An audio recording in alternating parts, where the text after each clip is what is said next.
And we are live with 5 minutes to go to kick off, people.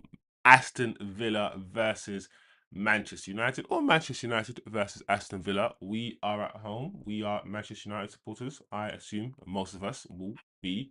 Big up, everybody. I hope everyone's having a good day, good morning, good evening, whatever time it is where you are. It could be morning, it could be daytime, it could be evening. But here in overcast UK, cloudy UK, it is almost 2 p.m. So we're 5 minutes from kickoff. As you can see, the team news is out, guys. And the only meaningful change I can see is that Sesko has been dropped, which I assumed he would have been. We discussed this in our match preview, talking about the benefits of Sesko playing against the drawbacks of Sesko playing. And one thing that we have missed, I think we have missed Amad Diallo. I've been calling for Amad Diallo to return back to the starting lineup, and that is exactly what we have seen. We play better with Amad, in my opinion. And like I said, there are pros and cons of starting players, but one thing we do get with this fluid front three is that intensity off the ball. The three of them, even Cunha, he will press. Bruno, he will press, he will run. And Bumo, Ahmad, you know what Ahmad's like when it comes to pressing and running. He will keep running, and you don't get the same off the ball intensity with Sesko. And that's one of the main reasons. I mean, Brandon Bemo playing as a striker, we've spoken about that. It's not always the greatest. And that is why, for this system to work, in my opinion, we kind of have to have almost a fluid striker system. We kind of need to see Cunha spend 5 minutes up front while in Brandon Bemo play off the left. And then sometimes Brandon Bemo come onto the right hand side and have Ahmad drift and play the false nine. We're going to have to see maybe a few moments of fluidity, because in my opinion, having Brian and Bumo play 90 minutes as our striker, I don't think is the best thing.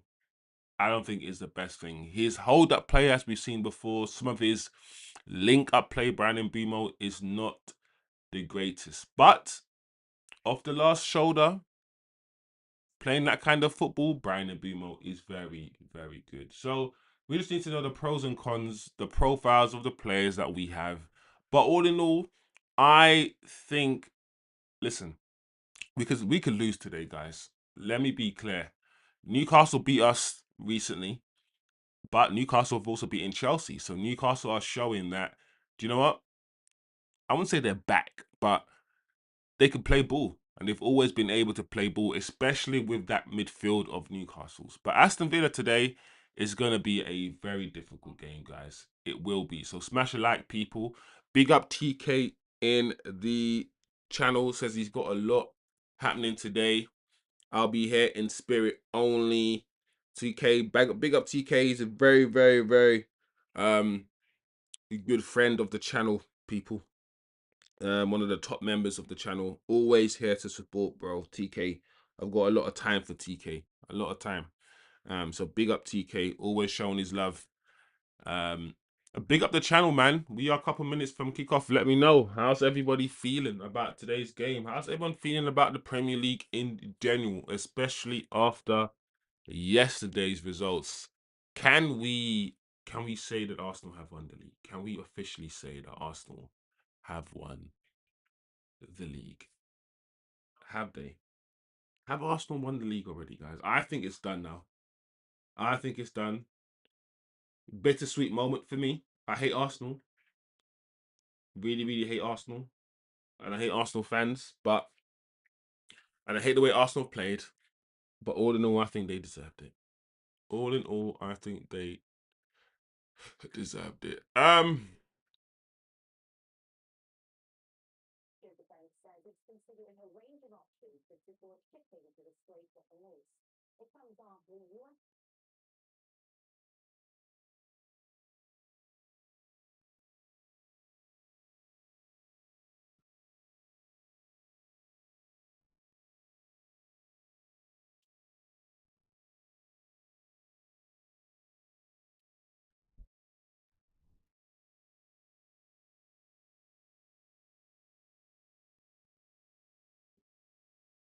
Here we go, guys.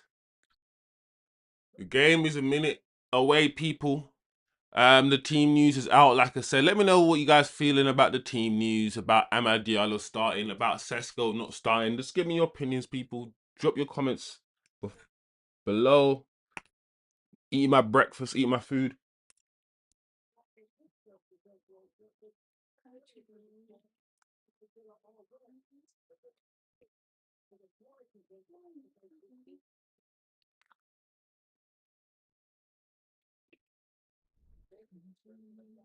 The players getting in their team huddles. Yo, big up Eze 33 Sport. Hi, he says. Big up Eze, bro. Big up yourself, my guy. Thanks for passing through. Let me know where you're watching from. Even if just me and you in the chat right now, let's have a chat. Let me know where you're watching from. Let me know what your predictions are for the game as well, guys. I'm going with 1-1. I'm going with 1-1. Based on what I've seen so far from Manchester United, I think we've hit a bad patch. And I don't know, guys, what we can do to get out of this patch.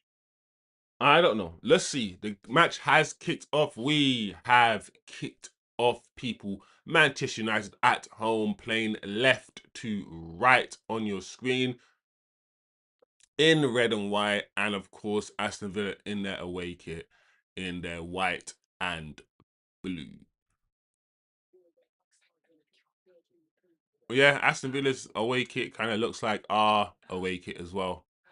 I was gonna say our third kit, but our third kit is actually the black kit. Our away kit is a kit that we haven't really seen too much of. That white and or what's it, lilac, sort of like whitey, off-white, purple, lilac, and blue, I believe. Anyway, almost a minute. Goalkeeper goes long. That's one thing that's not gonna work. Going long, and going direct to Sesko. That worked for a while under Amorim. Remember when Amorim used to go long to Sesko in his first few games, and then Sesko used to flick it off to Brian and Bumo, and we used to play so direct. So direct, it was interesting.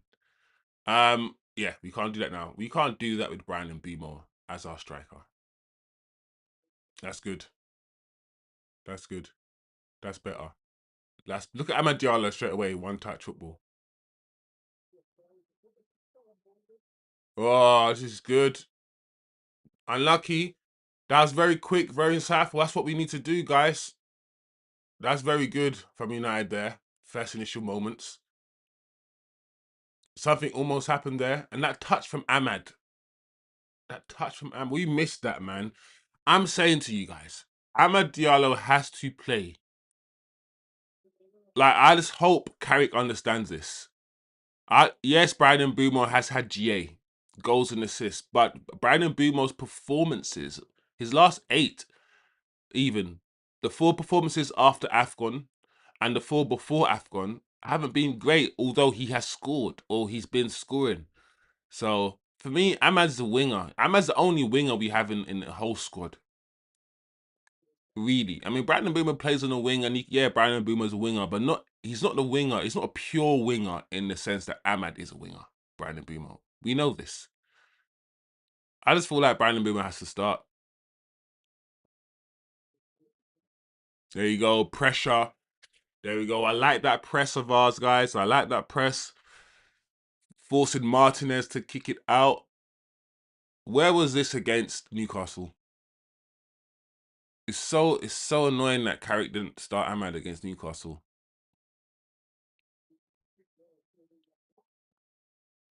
I still can't believe it when I watch this game that Newcastle had 10 men for most of the game. They had 10 men in the first half. Newcastle, the end of the first half, I think, and we could have scored 1 goal past them. Ooh, good ball in. Clearance by Aston Villa under pressure there. That's a nice ball in. New Aston Villa still trying to pass the ball out from the back.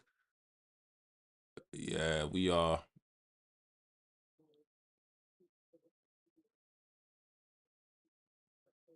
We're not letting them out at all, are we? This is good pressing. Waiting for the trigger. Look at Brian and Bumo and Bruno kind of playing 4-4-2.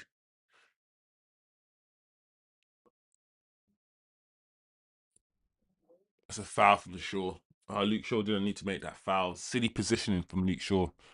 We all thing is for this to work, for the press to work, we all need to press as a team in unison. There's no point pressing the first 3 or 4 players and leaving the midfield open for a vertical pass. There we go. Ooh. Oh, we were good there. We were unlucky there.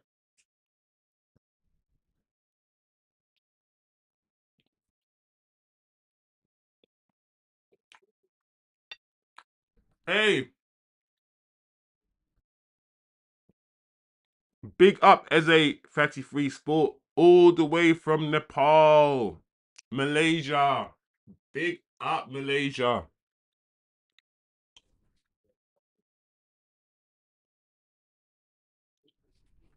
Big up Malaysia in the building, people.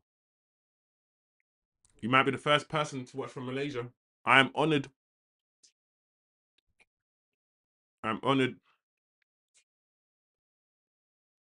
Big up Orhan. Orhan says Aston Villa has not been playing well recently. That's true. They've been mixed. They've had mixed results recently. But Man United haven't been playing well recently either. So that's good from Maguire. Brian and Bumo. Maguire. That wasn't the right ball. Unlucky. Brian and Bumo.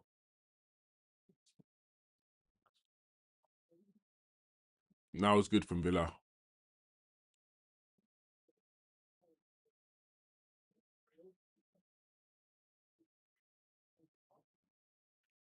There's one thing that's obvious about the way that we're playing. 6 minutes down right now.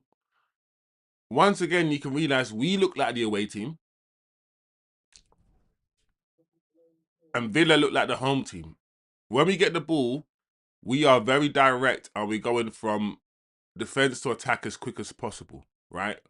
We're not trying to keep the ball and play possession football at all.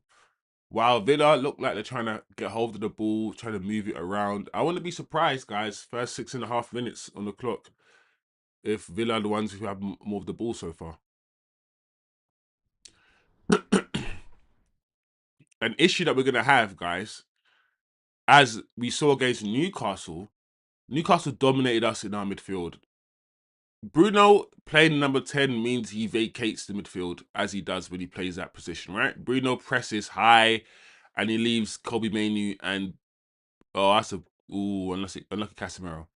Unlucky Cass. Cass has been trying to play these balls, One of them is gonna go through. And we leave the midfield vacant.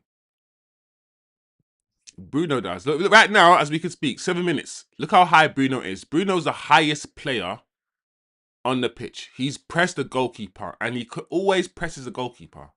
And he runs past the striker, Bruno, to press the goalkeeper. And when he does that, who's the midfielder taking his position in that midfield?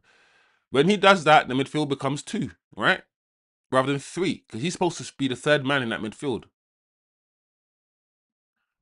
And I think we always need to understand this. When he plays at number 10 role, Bruno, we don't have a 3-man midfield. We have a 2-man midfield and essentially 2 strikers.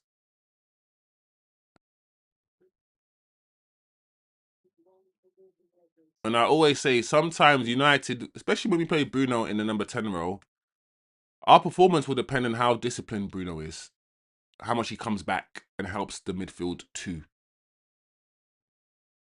He usually does, as much as he can.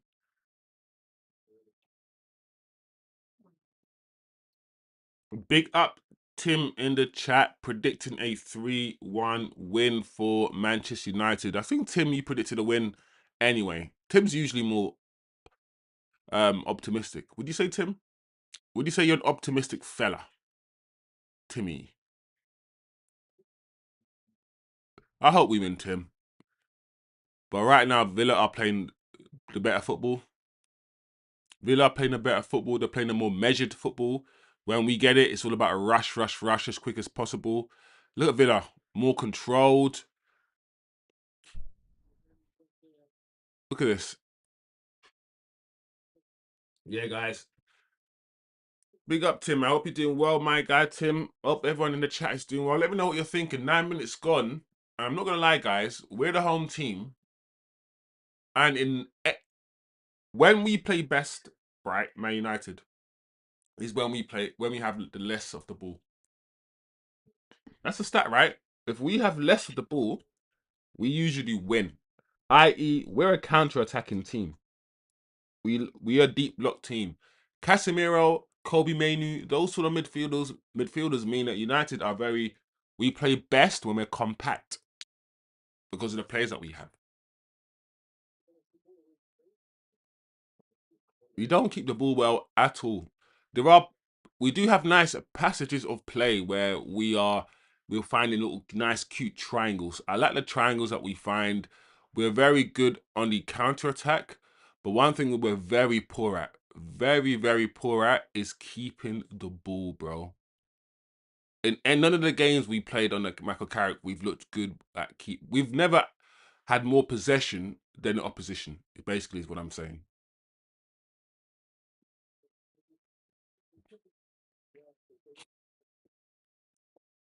Tim says he tries. I feel like Tim, you're very optimistic. I feel like maybe I'm lying. I don't know, but I feel like most of the times you're sort of the glass half full kind of guy, and especially now with United, there's no need to be negative. I guess we've only lost one game. I know the performances haven't been great of late, but we've only lost one game recently, so I guess there's no need to be overly negative. Anyway, if you're a United fan, just try to enjoy what's going on. Yeah, please, Bruno. See, right now, 10, almost 11 minutes on the clock. You got Kobe Mainu and Casemiro in that midfield. I kind of need, I need Bruno, wherever he is, to drop in that midfield and help them out and be another player. But right now, you don't even know where Bruno is. Where's Bruno? He's supposed to be the number 10, and he was all the way on the left wing with Cunha.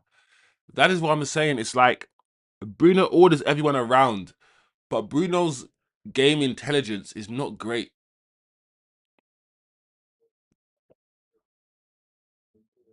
And the reason why, guys, the only reason why I'm talking about Bruno right now, you might think I'm picking on Bruno, is because we're not keeping the ball. And I'm thinking, we're not keeping the ball because we don't have numbers. Look how easy it is to play in our midfield. Where's our 3-man midfield? There's a 2-man midfield. I need to see Bruno in that midfield just there for the next 2 or 3 minutes, just providing Casemiro and Bruno with an outlet. I mean, Casemiro and Kobe with an outlet. Just there. Just don't go on the left-hand side. Don't go on the right wing. Just be in that middle to make us harder to penetrate down that middle. Be a third man. Because they've got 3 midfielders. And we've only got 2 because Bruno just vacates that mid. Even when Bruno's playing a double pivot, he vacated the midfield. And now that he's playing the 10 role, he's got even more reason and more license to leave Kobe Mainu and Casemiro alone. And that's the reason why we lost against Newcastle. Newcastle dominated our midfield, man. Even with 10 men.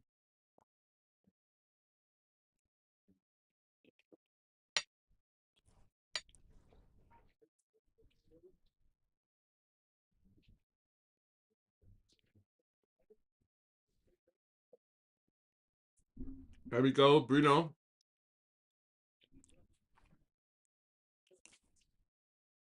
Bruno on the left hand side again,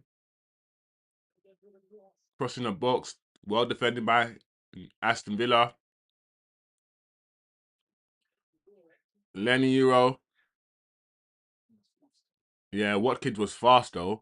I thought Lenny was gonna flip in. Yeah, man, Watkins was extending his lead.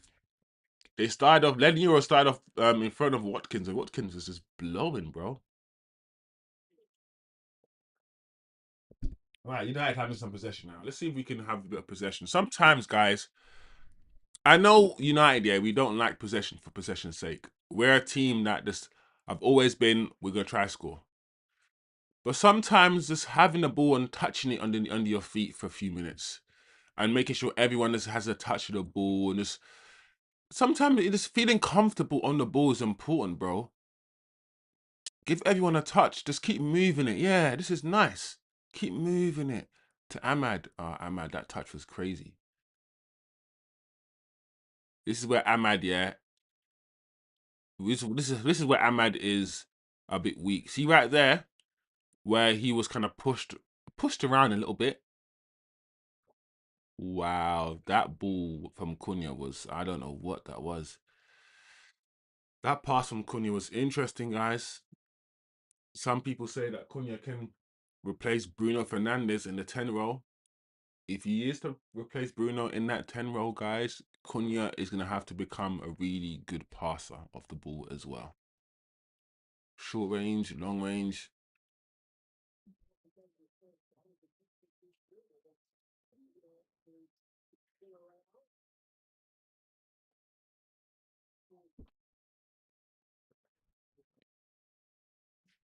All right, back to Lemens. Lemens with the ball. 15 minutes on the clock. Lemens rolls it out to Leniero, gives it back to Maguire.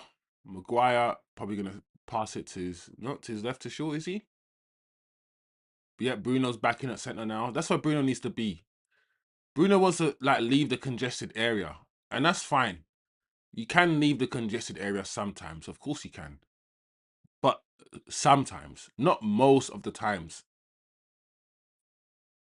Cunha, Menu, Cass. It's very difficult. We're trying to do dinked balls into the box. Bruno's tried a couple crosses into the box. Casemiro right there tried a dinked ball into the box. It's this low block situation. Not completely low block, because right now Newcastle are sort of in their mid block.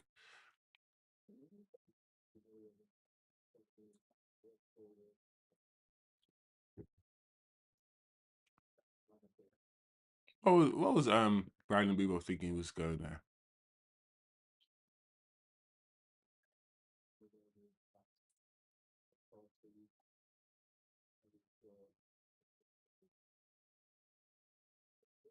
Dallon on the throw in for Manchester United near Aston Villa's. We're in line with Aston Villa's penalty box.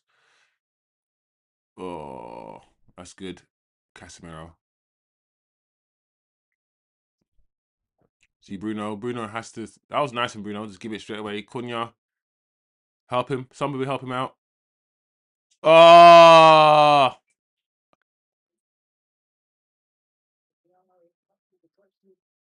oh, Ahmad. If Ahmad grew 2 inches. Is he offside though? Bob. Ahmad. Little Ahmad. Bro, why isn't that? He pulled his shirt. I don't know about the Premier League, guys. This is the worst Premier League I've seen for a long time. And I feel like we keep saying this. Most seasons, most of the last 6, 7 seasons, we've been saying, wow, the Premier League wasn't good this year. And this is another year where I'm like, the fouls in the penalty box that are allowed now is insane.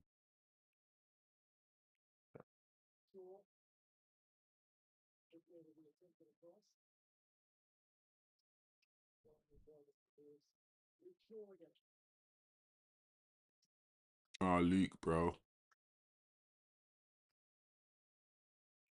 Oh, guys, how do we turn the flipping corner kick into all the way back to the goalkeeper?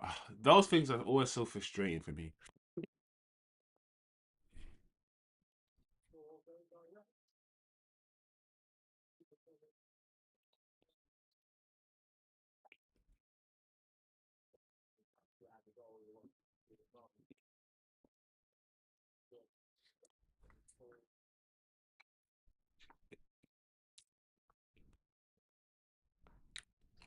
That was a clear pull on Amad Diallo's shirt. What is going on in the Premier League, guys?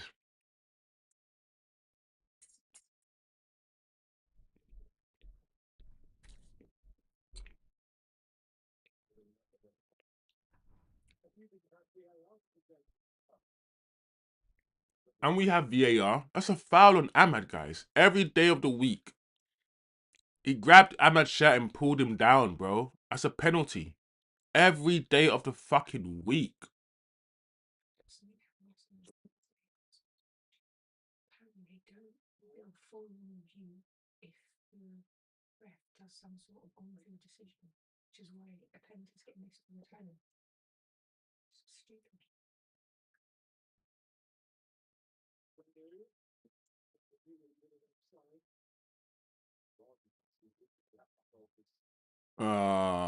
Mainu. If Mainu could see the whole pitch,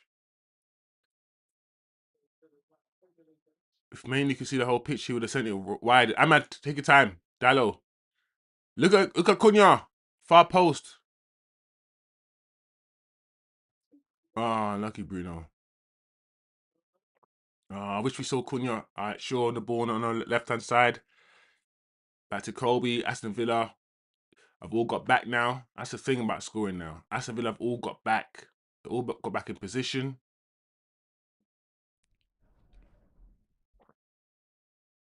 Oh, that was a beautiful cross in the box from Dallo. Oh, that was handsome. This ball and you needed a striker. Oh man, who's taking the risk?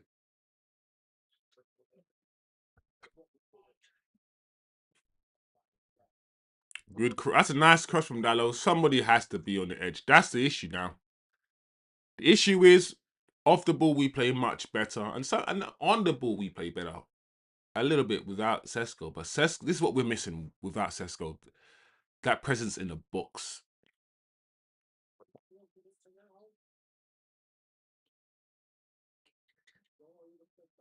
Oh, yelling you over the flick.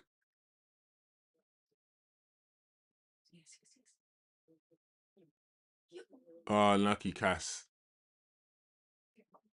Another corner to Man United. Let's see what we can do with these corners, guys. I think the stat says that United are the second best set piece, or the second best at set pieces in the league after Arsenal. I don't think that will be maintained. I think for at least 40% of the reason why we are that good is Casemiro. Whether it's Casemiro's presence that puts people off, or just Casemiro scoring goals himself. And when we lose Cas, Ahmad, oh, lucky little Ahmad. Oh, the smallest guy on the pitch. Oh my lord, this is good counter. It's a counter attack from flipping Aston Villa. Well done, Bruno. Bruno, good anticipation. Wait for Ahmad on your right hand side. Wait for him. Wait for him. Oh my gosh, guys. Oh, why? Cass, why did you need to do a little skill there? I get it. Oh, we had the numbers advantage there. Those are the opportunities we got to take. When we have numbers, when we have the numbers advantage.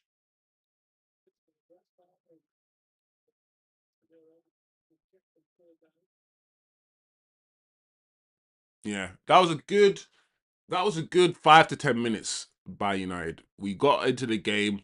Before that, Aston Villa were the team that felt the most comfortable on the ball. And I always say, listen, it's important, even if you're not scoring, let's feel the ball for a few minutes. Get comfortable with the ball.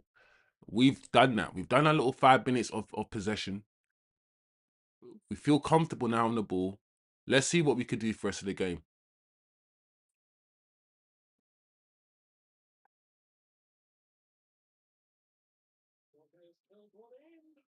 Oh.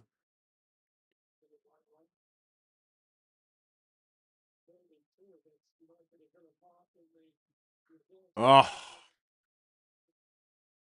We're just not getting it right. That's the second time Bruno counter-attack and he didn't get the pass right.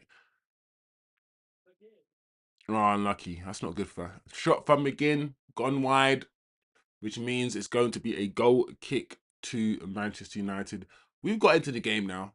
The game's warm up now. It's warmed up.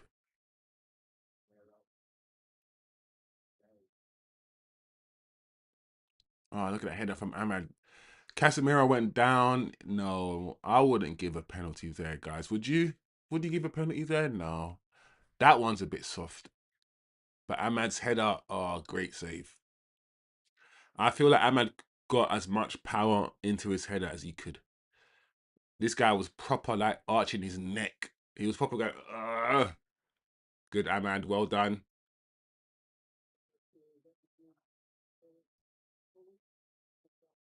You gotta play Ahmad, guys. If this match doesn't show us anything, you gotta start Ahmad. I'd rather, yeah, start Ahmad, and if he's having a bad game, take him off all the time. Cool, start him. If he's having a bad game, take him off at half time. It's okay. It's okay. But to not start him and then try to bring him on to save the game, I don't know. It's like Xerxes. Xerxes, yeah, is not a bring on and save the game type player. He is. You start him. You get him into the rhythm of the game, get him used to the game, get him comfortable, set the tempo.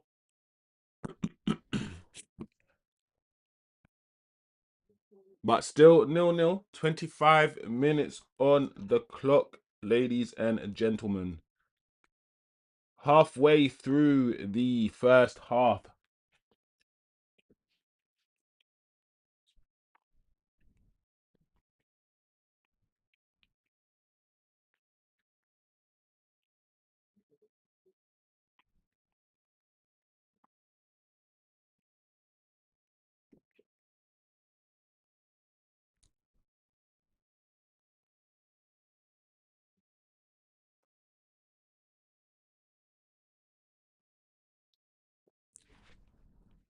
Kobe, look forward, Kobe.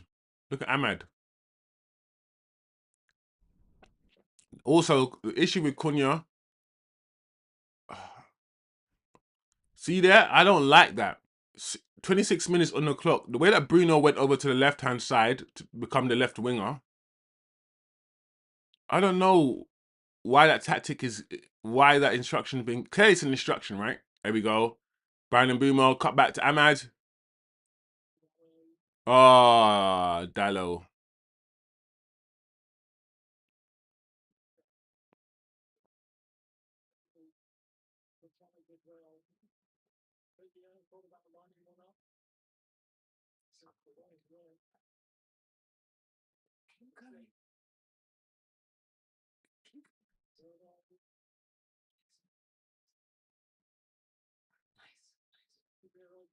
Ah, this is where we need to improve.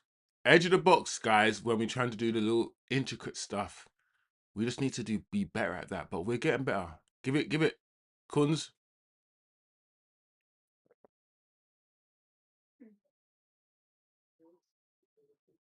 Lucky guys. Cross into the box from Cunha. Headed back by Onana into Martinez's hands. Aston Villa have the ball. Onana's gone down a little bit. It looks like he's got a slight knock somehow from somewhere. Not sure how. But that's well defended by Aston Villa. Once again, decent football from Manchester United. That was a decent passage of play. You can see that we're trying to move the ball quickly. We are. We are trying, but Aston Villa are defending decently. There are chances there for us. If we can be quicker in our decision making, if our Cunhas and our, you know, um, Brunos, our more creative players can be more decisive, I think there's a goal in it for us, guys. I can see it.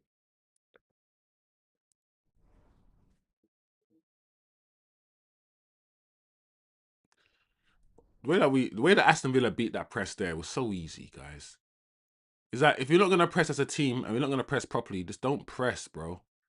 We had Bruno pressing and Bumo pressing, and then no one else was pressing. No one else was covering. Like it has to be man for man.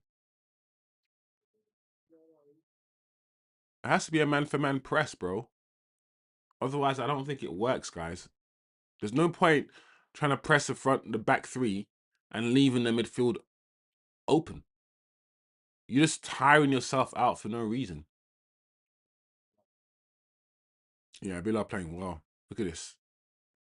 It's all one touch, all two touch football.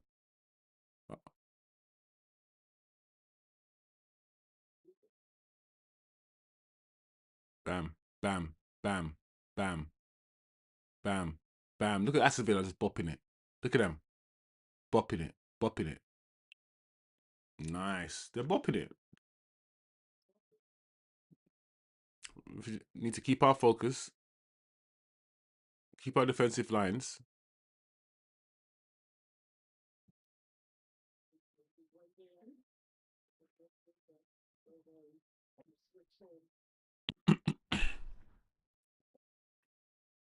Half an hour, almost half an hour on the clock, guys. 29 minutes. The ball cleared by Lemons, but that ball's gone out of play as well, hasn't it? The ball to Morgan Rogers was overhit by Mings, throwing to United near the halfway line on the left-hand side. Luke Shaw on the throw-in.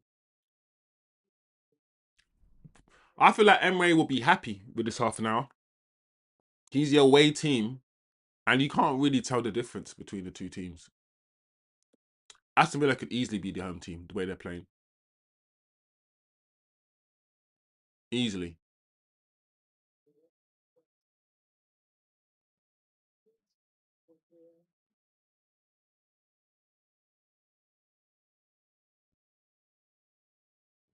Wow, Ahmad. That's crazy. And that pass.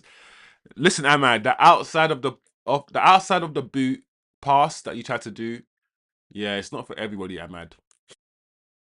It's not for everyone. Clearly you don't make that pass very often. That's a Bruno thing. Bruno, he loves that outside of the boot curler pass that he does.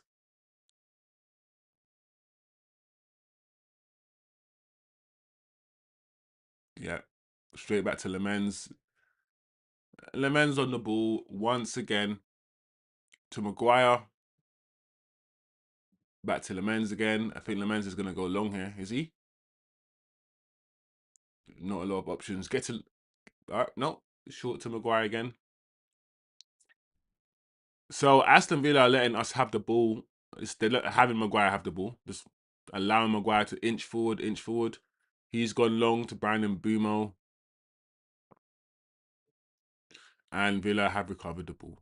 Very, very boring, predictable football from United.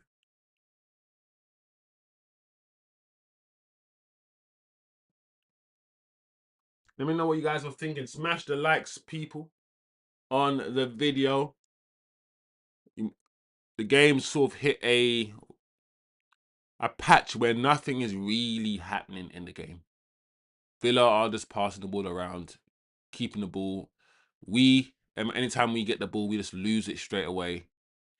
Villa aren't really penetrating us. They're having the ball in the midfield third, in the middle of the park, but not really doing much with it. Just passing the ball around. But I don't know. We can't get close to them. Look how high Bruno is right there. Once again, 32 and a half minutes. Bruno is the highest player, even though he's the number 10. It's a problem, guys. It's a problem. It's a problem. I feel like I feel like if you're playing in a midfield three, it has to be three midfielders now in the Premier League, rather than the way that Bruno plays it with no defensive responsibilities. I feel like that's kind of playing with 10 men. And the way that Arsenal play, the way that Newcastle play, they fill that middle of the park up. So they're so hard to beat. Declan Rice is almost two players. So they can, then they've got Zubimendi and they got Odegaard. I'm not saying they're better players, but I'm saying the way that they make sure they're not easily broken down in the middle of the park, these teams. We need to be that way.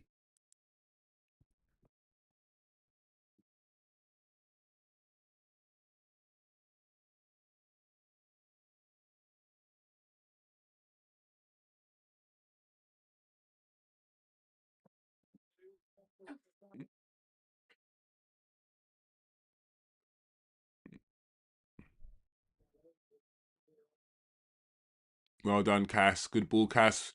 Decent possession there. See if we can get a full count and an opportunity here. Is Cass gonna put the ball into the box? Oh, corner. Corner to Manchester United. Well defended by Aston Villa. Yeah, a lot of our possession, guys, a lot of our moves end with crosses.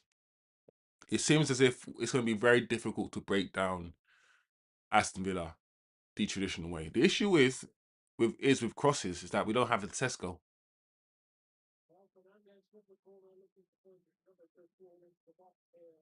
Bruno on the corner. Oh, taking it short to Ahmad.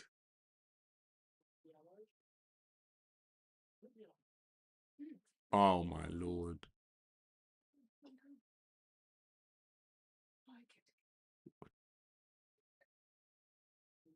Well done, Ahmad, for keeping the ball in. That was crazy.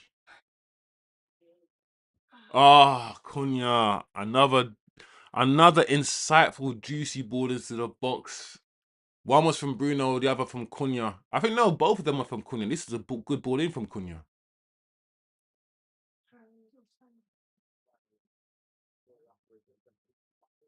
Yeah, man.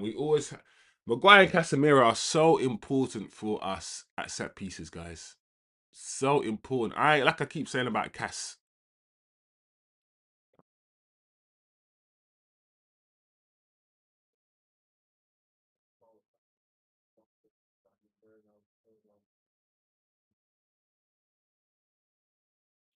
Yeah, that's an interesting stat. Brandon Bumo, as our striker, hasn't had neither strikers have had a touch in the box yet. And it kind of shows you what kind of game it is. The game right now, if I'm being honest, guys, it feels even. It feels even. That's why I went with a draw in the first place, because I kind of figured we weren't going to be that great, especially after our previous games weren't good at all. And Villa haven't been great either. So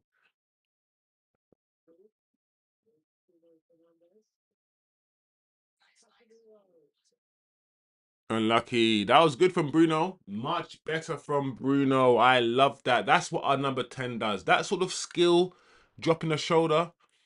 Bruno doesn't really do stuff like that. He's very Frank Lampardish in when he plays. He's a number 8, Bruno. He plays as a 10. He's a Frank Lampard, Bruno. And Frank Lampard is not 10. He's someone who plays as a box crasher, like a Scott McTominay box crasher. Bruno is a box crasher. He's not actually a 10. He can't play with his back to goal.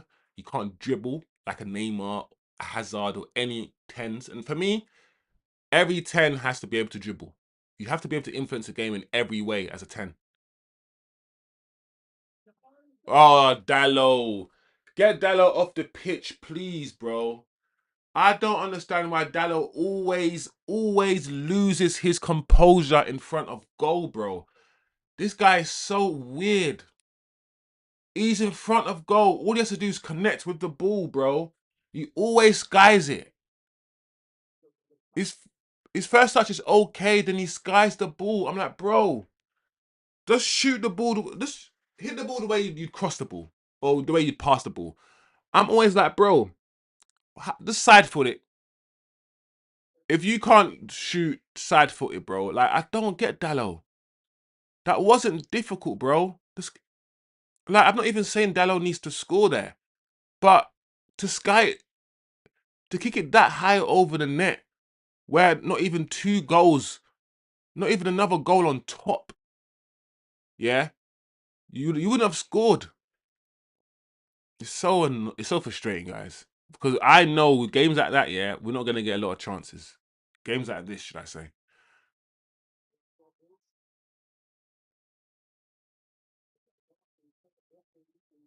He has to get on target, people. Dallo, come on. All right, we got the ball again. We go again. We go again.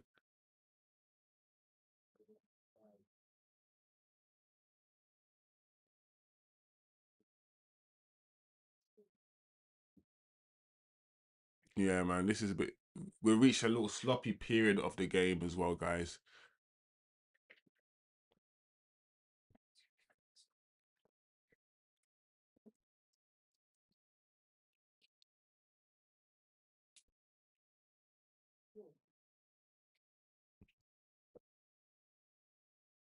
Back to Maguire. Maguire on the halfway line.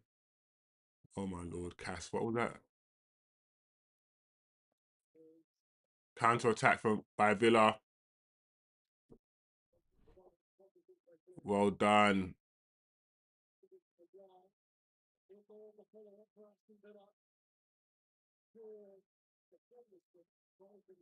Ah, goal kick to Manchester United. All right, lads. All right, people. Let me know how you guys are feeling about this game. Who's playing well? Who's not playing well?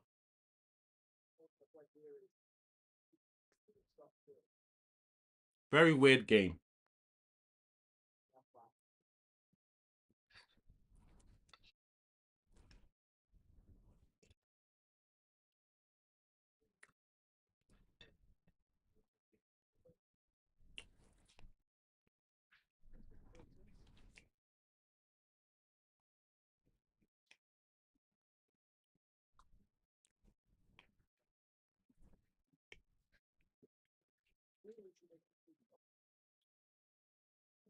Oh my lord.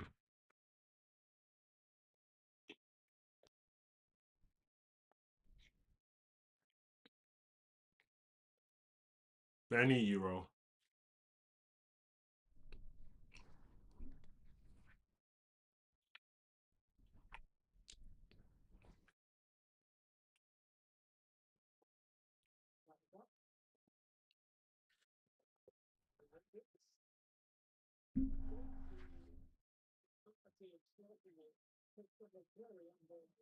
Oh, Ollie Watkins got booked. I mean, playing against 10 men usually helps us. Usually referees help us and, make sure the other team plays with 10 men against us. The referee did that against Newcastle. He really tried to help us, but we said, do you know what? Thank you, but no thank you, referee. We're gonna still make them beat us. So I was literally going to say that the only way to win this game is by forcing the referee to um put Newcastle down to 10 men. But we tried that for flipping we tried that sorry, Aston Villa. We tried that against Newcastle and it didn't work.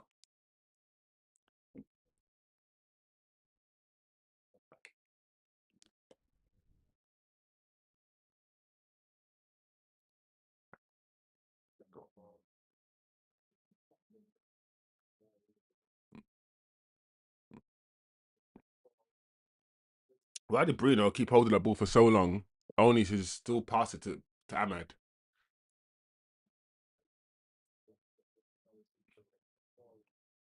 Bit meh so far. Yeah, all our games over the past 4 weeks have been like this. Have all been meh. They've all been like if we're being honest with ourselves, Tim, really honest and not trying to do the whole positive thing, right? Here we go. This looks dangerous now. Oh, well done, Lenny. Well done. Well done, Lenny Euros. Injured though. Maynard on the counter. Can we break here? Can we break here? Can we break here? Bruno on the left hand side. Cunha on the overlap. Don't shoot, Bruno. Oh, man. Bruno's the only one that's allowed to shoot. Because Bruno's never scored a goal from that angle, from that far out. Bruno scores goals. He scores free kicks, but not from that. Not from 30 yards. He doesn't score goals from 30 yards, Bruno. Not in a couple of years anyway. And he's the only. He keeps every game. He takes about 3 or 4 of these shots, and that one was well wide. But I guess he's allowed. He does have the ability, Bruno. He does. Let's be honest. Well done, Lenny Euro. What happened to him? He went down injured afterwards. Well done, Lenny.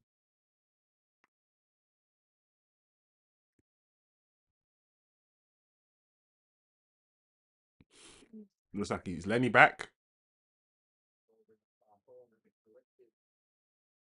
Yeah. The strikers of both teams. All says Man United to win. Big up Eze. Easy sport. Let me know what you're thinking of the game. Tim says, yeah, game of chess. Yeah, two teams in almost equal ability, similar positions in the league. They both Aston Villa and United prefer to play on the counter, prefer to play direct, aggressively. Um, yeah, similar teams in some ways.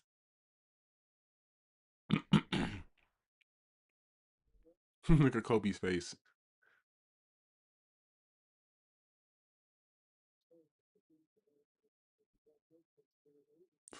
I can't believe, guys, at one stage in the season, not so long ago, maybe just a month and a half ago, some people wanted Kobe Manu to leave the football club because of Ruben Amorim. And there were some people in my chat as well saying that Ahmad was not good enough and all these things. Ahmad, you know. Anyway, corner to Aston Villa cleared by Luke Shaw.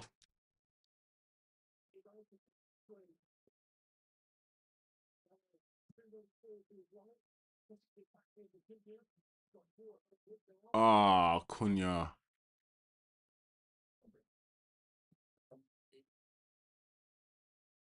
Oh, what the fuck is going on, bro?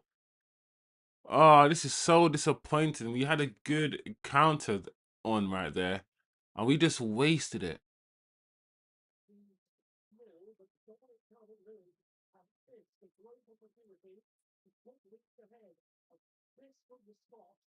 Lenny Euro, man. Lenny Euro's gonna do a lot of running today.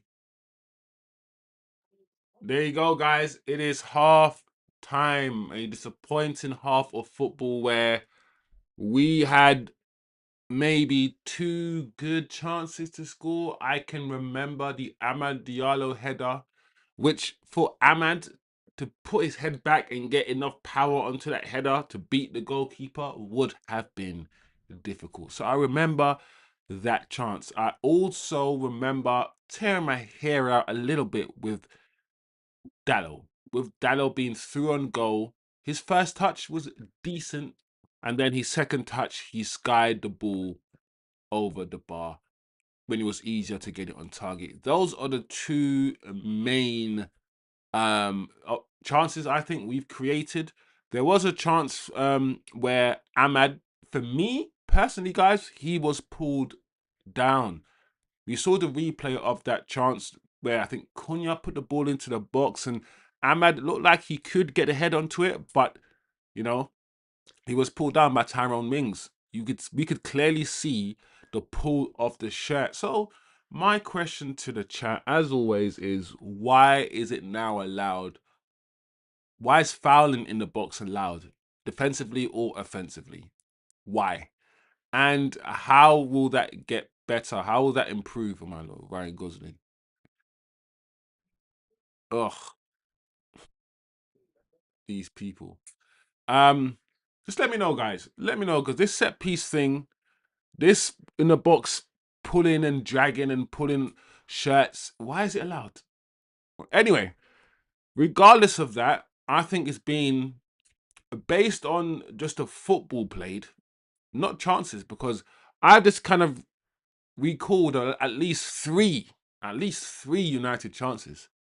I can't recall many Aston Villa actual chances. How many times, despite the fact that I think the game has been even in terms of possession, it's been even in terms of, let's say, territorial advantage. Who's had the ball in the most dangerous positions? I think Aston Villa have had the ball in our final third. They bopped it around, but I can't remember too many Aston Villa chances being created in this first half. Can you? Can you guys? Can you guys remember a chance where Aston Villa were through, or you held your breath, or it was like, oh my God, they're gonna score here? I don't know, but at least three occasions, Ahmad's header, um, Ahmad's pullback, Dallo being through on goal. We've had And even before that, we've had moments where if we made the right decision, we could have been through. So, in terms of creating opportunities, guys, I think we're the team that looks the most creative with regards to making opportunities. But Aston Villa look comfortable on the ball. They're passing the ball around well. They were the first team to gain composure in the match and start doing that. They started doing that before we did. And that's one thing I want us to start doing now. I know we're a direct team. We're a sort of back to front counter attacking, really good counter attacking team.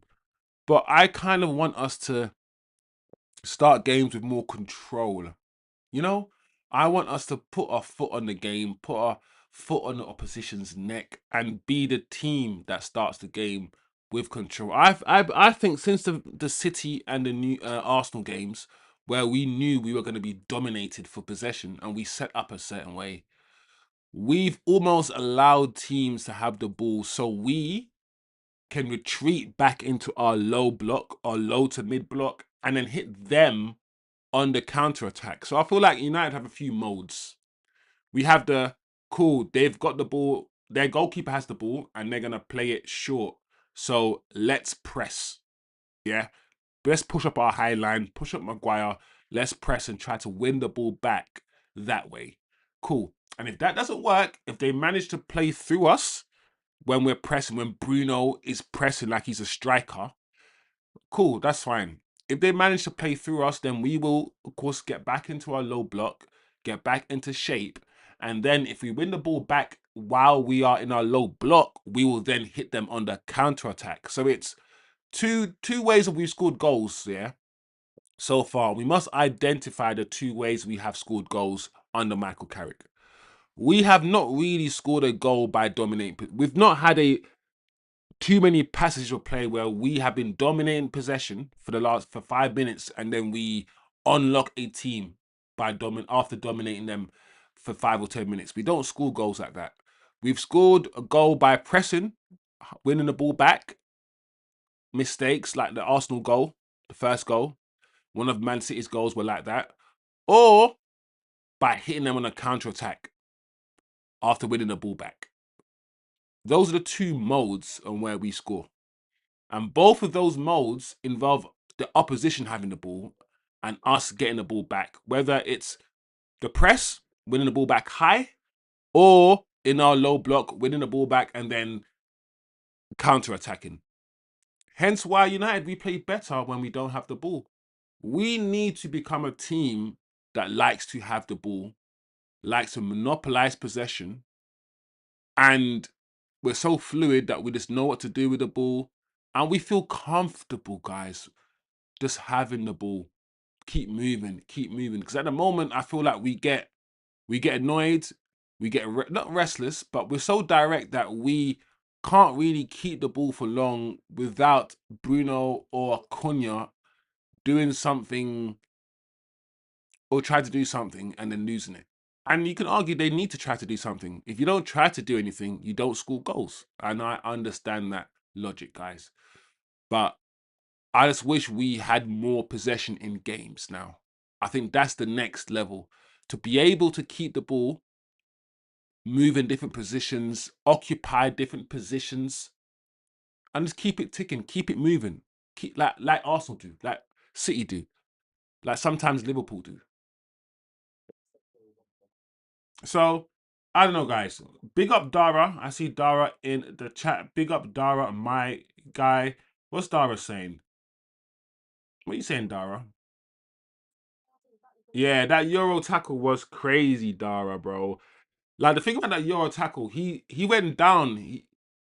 He actually fell down, slid down, or maybe he slipped. Is it me, Dara? Did he kind of slip? He either slipped before and then swung his leg to make the tackle, or he made the tackle early. Because I feel like if you watch it back, he kind of goes to the ground early and he slides early. Maybe sliding early actually helped him win the ball back, Dara. I don't know, but it was definitely a good challenge, bro. Absolutely amazing tackle from Lenny Euro. Yeah, that wasn't a chance because there wasn't a shot that went off.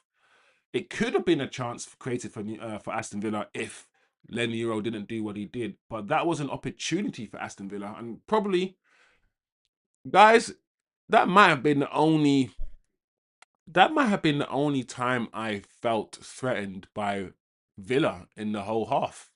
That Lenny Euro tackle, that slide tackle. I don't know. I don't know. Big up Turkish for sure. Why is Ahmad in the box and not isolating Dini? That's a bit unfair, Dara. Why is he in the box? Because he wants to score goals. Dara, you can't see a man in the box, heading the ball, almost scoring, and then complain that he's in the box. Don't you want him to be in the box? I mean, as a right winger, you're supposed to be in the box when the left winger puts a ball into the box, right? If the left winger has the ball, as the right winger, you are supposed to be in the box. The right back Dallo is supposed to be holding the width. So if the ball is overcrossed, Dallo gets it. Similarly, Dara, if Ahmad has the ball and puts the ball into the box, Cunha, the left winger, or Dorgu, that's how Dorgu scores some of his goals, right? Dorgu's supposed to be that guy, as you know, running in on the left, scoring goals in the. You're supposed to be in the penalty box. The the person who's not supposed to be in the penalty box is the left back or the right back who are supposed to hold their width. But I think you're also asking a good point. I think the point is Ahmad isn't doesn't Ahmad isolates players when he's in the final third. When you give Ahmad the ball at the halfway line and he's got like two players to beat and he's got a whole half of the pitch to run, he's not gonna. That's not Ahmad. Ahmad isolates players and does well when he's in the final third near the penalty box.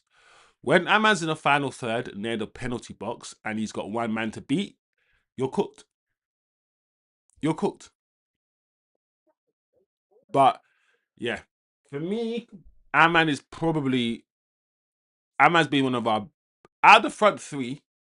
Out of the front three, Ahmad's been the best of the front three. Him and Cunha. But once again, Brandon Bumo, it's not his fault. He's not a striker and he's playing there, but he just looks lost in that position, Brandon Bumo. He's not really offering us anything. Cunha's had a few crosses into the box, but he's tried to affect the game. I think Ahmad's been the best at the front three, front four even. I think he's had a better game than Bruno, even Ahmad. So it is what it is. It is what it is, guys. We are literally a few minutes from the second half. I did predict a draw for this game, and that's how it's panning out to be. I wonder, guys, if we continue to do this, because as I said, after the Newcastle loss against 10 men, I felt a change. I did really feel a change. I didn't really verbalize it as much, but I've said many a times, guys, this game will make or break our season. To see how we react after the Newcastle loss is very important. Our reaction, and so far, it's been a good reaction, but we need more from the players. If we don't at least get a point from this game, I'll be very worried. Very worried. But if I'm being honest, one thing I did say was, what's the performance going to be like? What's the attitude of the players going to be like after the Newcastle defeat? So far, they're not thrown in the towel, they're not down in tools. So far, the players are trying. They look up for it. This is not the players just not being on form. It's the game's been decent. I keep saying Newcastle.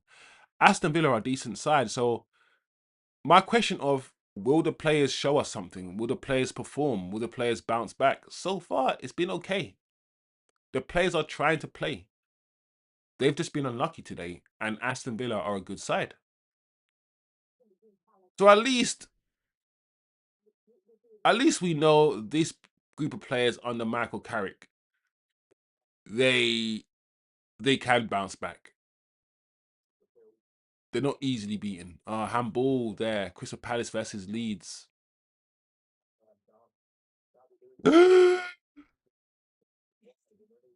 Calvert-Lewin missed the penalty. Guys, I'm not gonna lie. Have you seen the Calvert-Lewin missed penalty? I don't think it was even close. That penalty looked like it was a footy wide. Oh wow, a second yellow. No. Do you know what, guys? I forgot. Yeah, is it Brendan Johnson? I forgot Brendan Johnson moved from Tottenham to Crystal Palace. No, when I see him play for Palace, I'm like, shouldn't he be playing for Tottenham? And also, I bet Tottenham will. I bet Tottenham are wishing they had him. All Tottenham's injuries, guys, they've got 50, 100 million trillion players injured. They've got literally half of their team injured. I bet they wish they had a Johnson right now.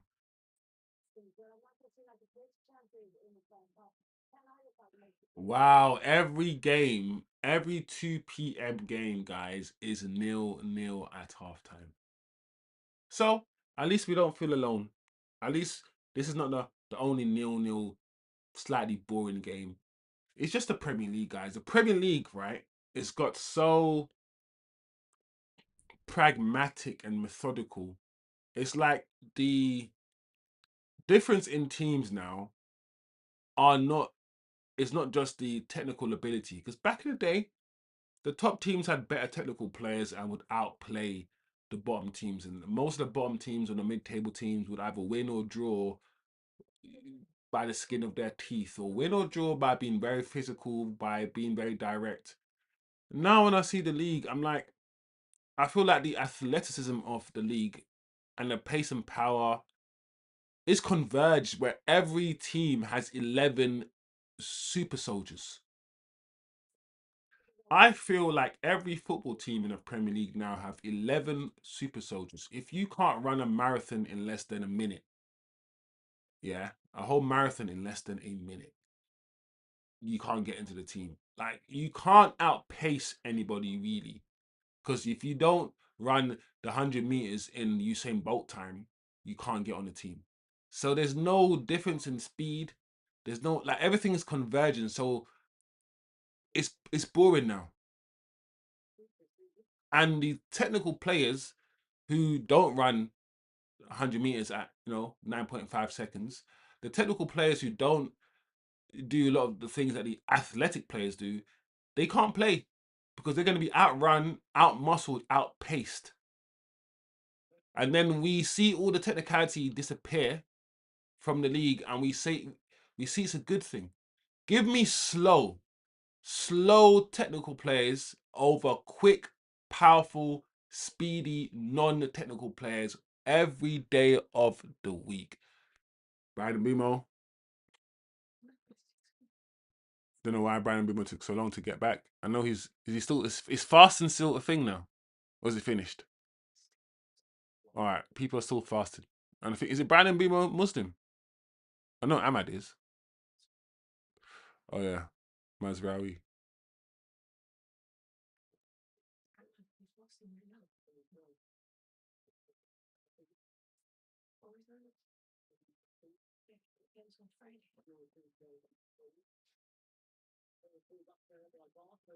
Oh my lord, crossing from. Oh man, one of you got to get your foot on it. Oh, unlucky. This is a good start from United. Someone should have been on the end of that cross from um Kobe.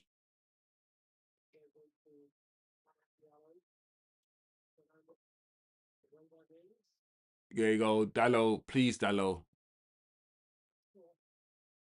See, Dallo,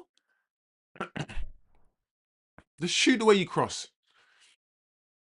The way that you crossed that ball there, you didn't panic. You didn't hoof it into the air. Just keep a composure like that and just cross the ball in, bro.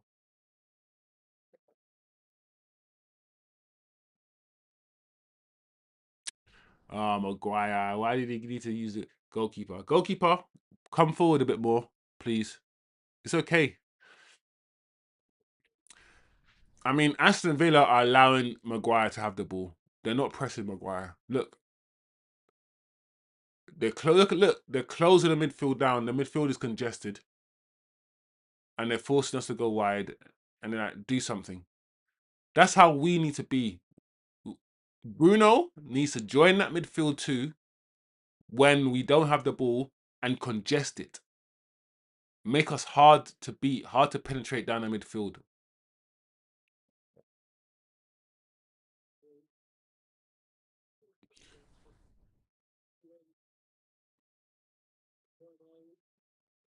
Oh, Ahmad. Oh, Ahmad, you need to do better than that, guy. Come on, Ahmad. I know you're left-footed, bro.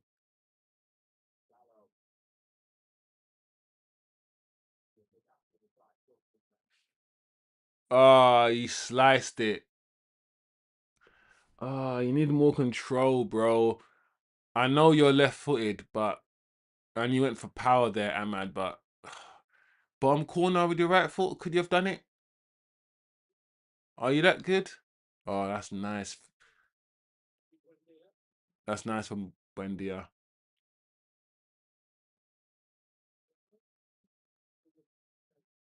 Anthony Taylor trying to play for Aston Villa right there. Look at him smiling. It's not funny, bro.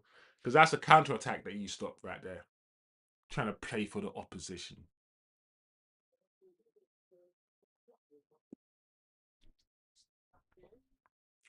Right, Maguire on the halfway line with the ball, drop ball.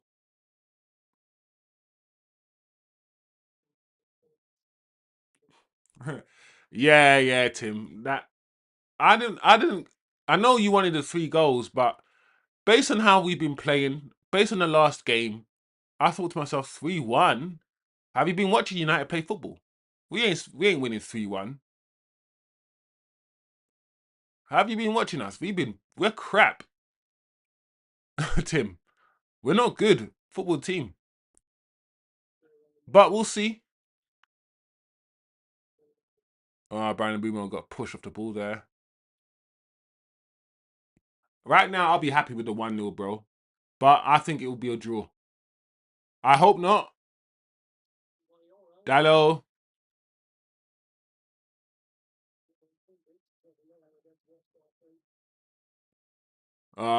Cass turned into trouble.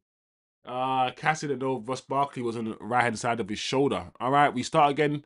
Kobe in the middle of the park to Casemiro. Nutmeg from Cass.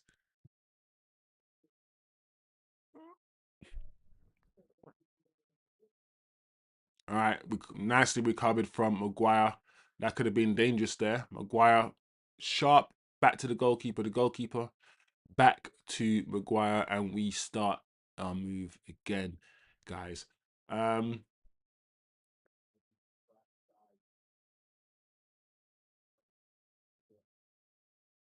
there you go.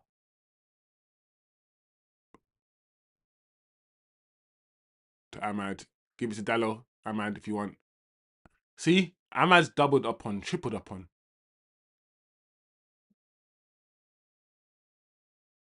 Okay. Ball into the box from Bruno, deflected and out for a goal kick. Is Ahmad going to score a far post curler this season? You know when Ahmad cuts in, sets the ball into the far corner, is he going to score one of those this season?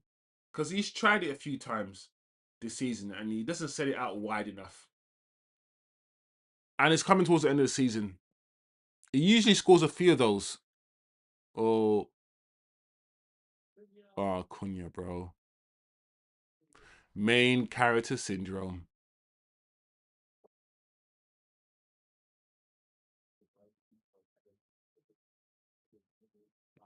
Yeah, man. There wasn't hardly anyone in that box for that header, man.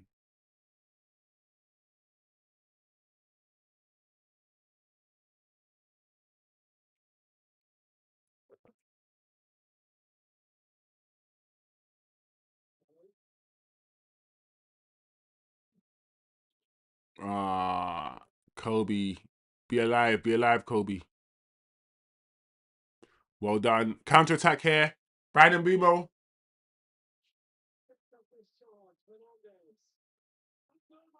Oh, lucky good shot from Mbermo. That's better. This is what Mbumo's good at. Mbumo's not going to give you loads of like nice stuff. But one thing I always say in Mbumo, efficiency. Get the ball out, shoot. That's what Mbumo will do. Quick. Mbumo is a bit like Salah, and I keep saying it. He's not pretty on the eye. He won't play good 90 minutes. Like even today. Today he's had a good 10 minutes here or there. He's not. Hey! He will be missed. He will be missed. Kassem hero. He is my Kassem hero. I keep saying my favorite midfielder, the best midfielder we have. Yes, better than Kobe and Bruno. He's more complete than all of them. Defend and attack equally the same. Such a threat at set pieces. He will be so missed. It's insane.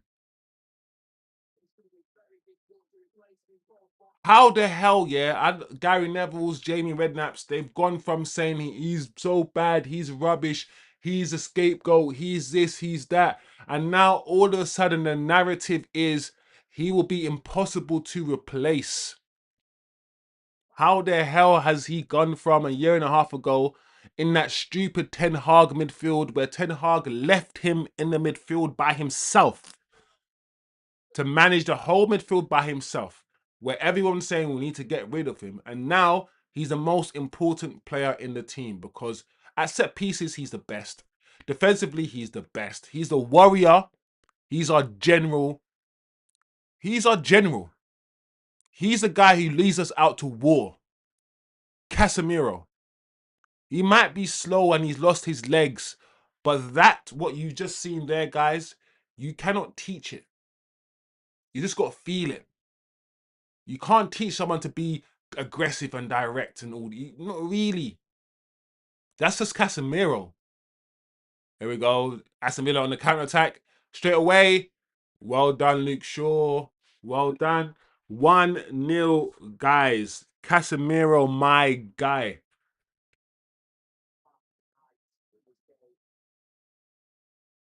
Casemiro has scored the most amount of set piece goals this season in the Premier League, guys.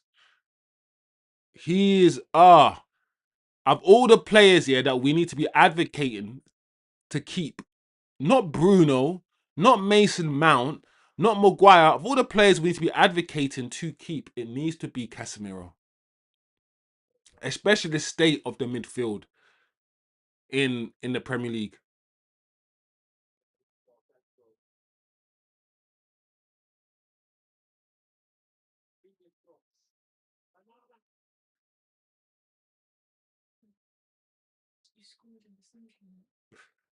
That's it. You're right. We scored and then the sun came out. God is on us. Oh, well done, guys. Oh, Ahmad.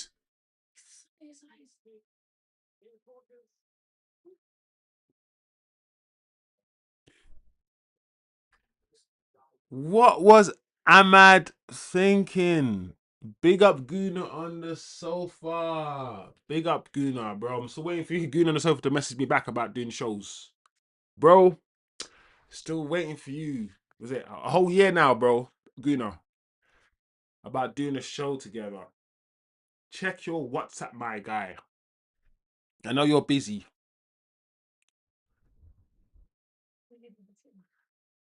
Yes, T Kizzles. Yes, Turklish. Yes, Tim in the chat. Thanks.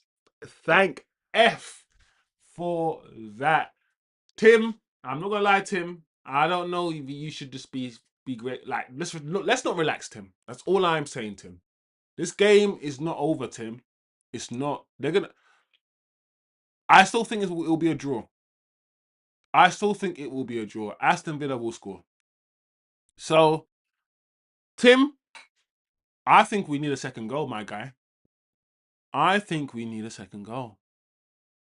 Anyway, set piece. Is it McGinn? I think this might go in. I don't trust our goalkeeper at set pieces. Well, the wall did its job. The wall did its job. Buen dia.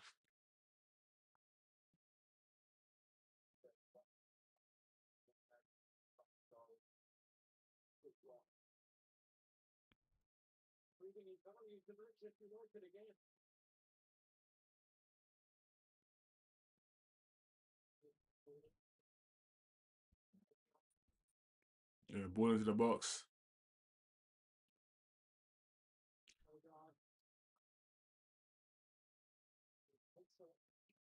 Oh, it's a ball.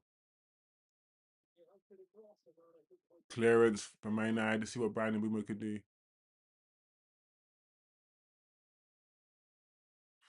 All right, Aston Villa coming back again. United cleared the ball from the corner, but Villa have the ball again on the halfway line. All United players are all back in their own half. At the moment, you got Ahmad and Brandon Bumo as the two strikers while players get back into their position. You got Brandon Bumo actually now on the right hand side in Ahmad's position, and Ahmad's now taking up the central position. Let's see how long we keep this up before we return back to our normal positions.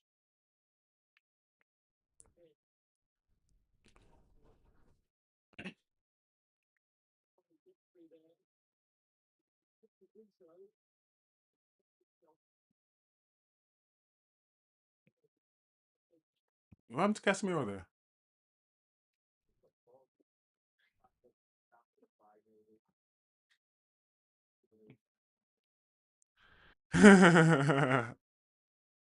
Tim saying he's saying hey twice. I'm losing it.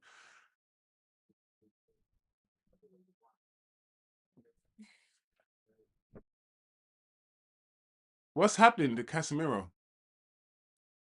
No, no, no. We don't need Casemiro injured. We don't need that right now, guys. I'm seriously.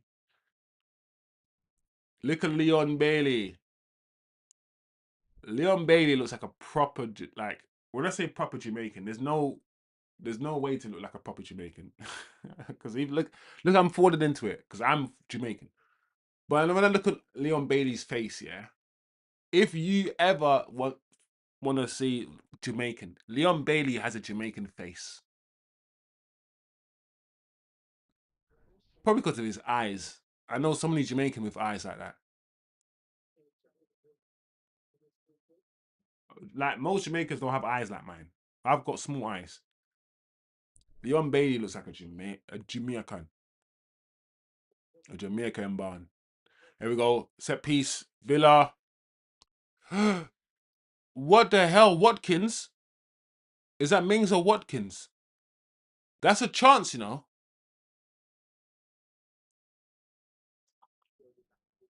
What was that? No, Mings got to do better than that. We are lucky there, guys. Mings got that header wrong. So Watkins is coming off for Abraham. Listen, I never. What? Tammy Abraham? Bro, where have I been, people? When did Villa sign? Was this must have been in January on loan or something. When did Villa sign Tammy Abraham?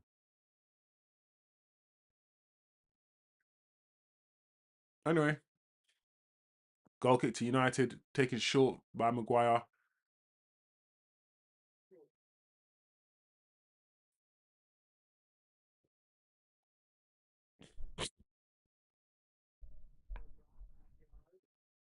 You get Ahmad. Ahmad putting you under pressure, bro. Thing about Ahmad, yeah, you can't just pass the ball around when Ahmad's about. He's the best presser that we have in our flipping whole squad, Ahmad.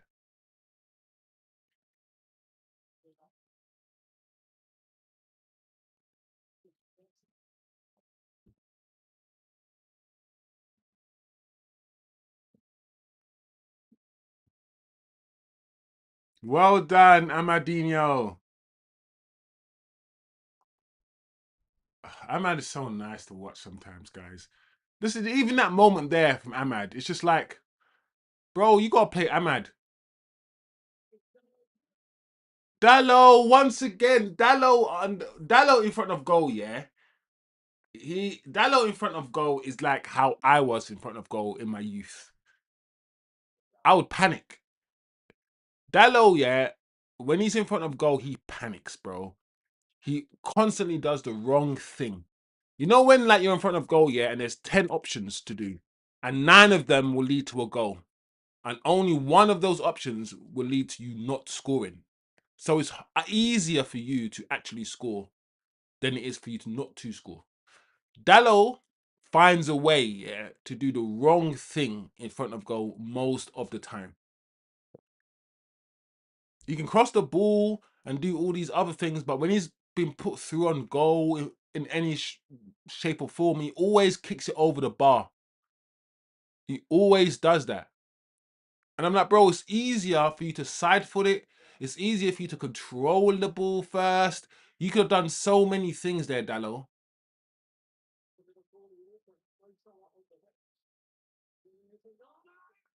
Wow. Onana shot straight at Lemens there. I thought that was going to be a goal. I'm not going to lie. The game's not over yet, guys. There's still half an hour of this game to play. And yeah, Tammy Abraham brings it back. Ball into the box. Luke Shaw and Casemiro try to. Nucky. Good save from the goalkeeper. Corner to Aston Villa, guys.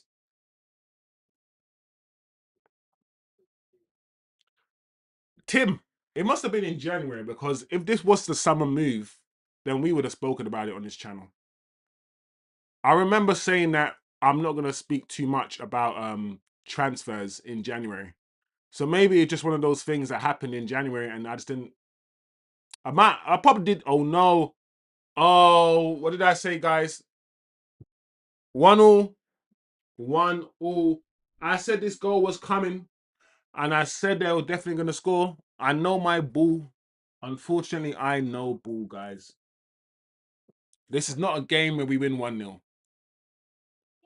It's not a game where we win 1-0. It's not. We're not playing good enough. And Aston Villa are playing too well. We were never ever going to win this game 1-0.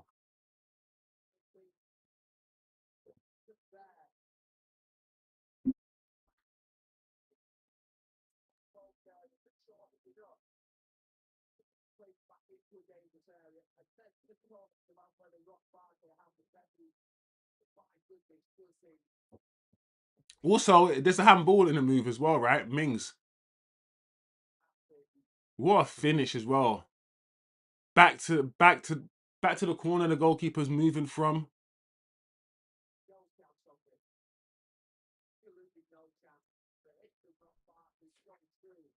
Oh guys, it's so frustrating. Are we gonna get the the free kick for the Ings or Danny Mings handball?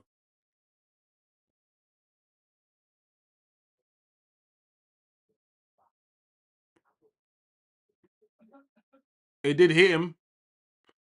Guys, if we get saved by VAR right now, Jesus is real.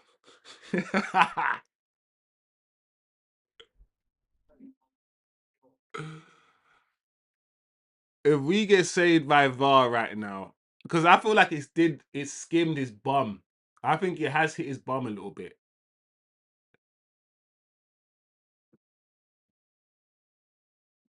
Oh, maybe it hasn't. Oh, maybe we're not gonna get saved by VAR.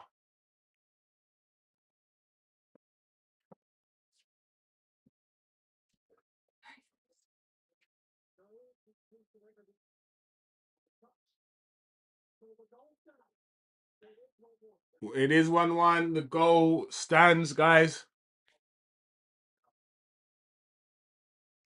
The goal stands. Good. Listen, it was a good finish, and that's the difference between Aston Villa and United. Dallo, Diogo Dallo is the one that's been put through on goal twice now. Easy opportunities. He decided to header one recently. He could have controlled it and then shot normally. He decided to header it. And then one in the first half, he skied it over the bar. There, Ross Barkley just slots it into the far post.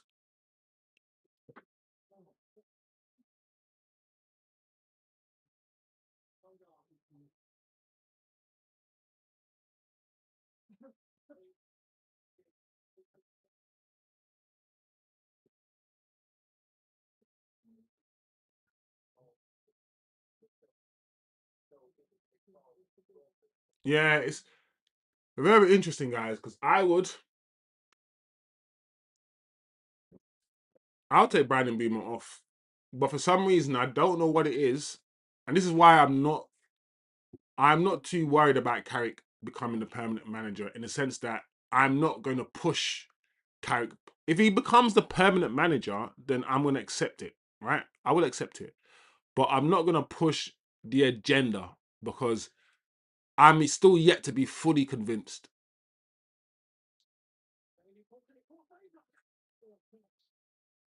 I'm still yet to be fully convinced because right now, for me, Mbumo's done nothing this game. And Mbumo does nothing in most games. Let's be real. We keep saying this. Mbumo has been bad for a long time, despite the fact he might have scored a few goals. Carrick will never take him off. Brian Mbumo. And I hate when I see managers clearly having favourites and not treating everyone equally. Oh my lord. Bruno's starting to do his thing.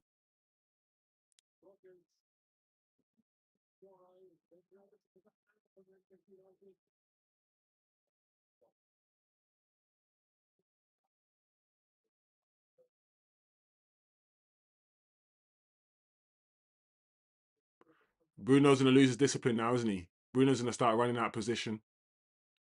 Look where he is now, on the right hand side.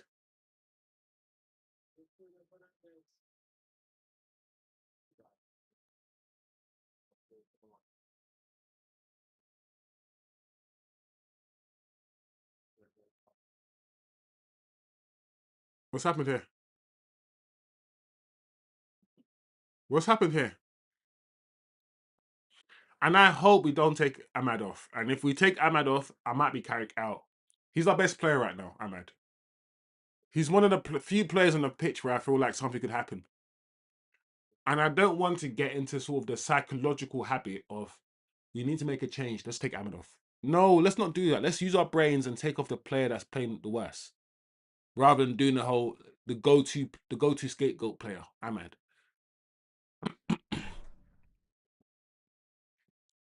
Oh, he's sending it long.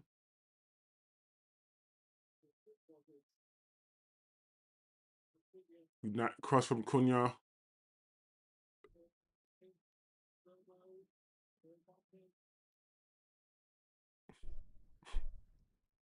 Off. They went out. Go.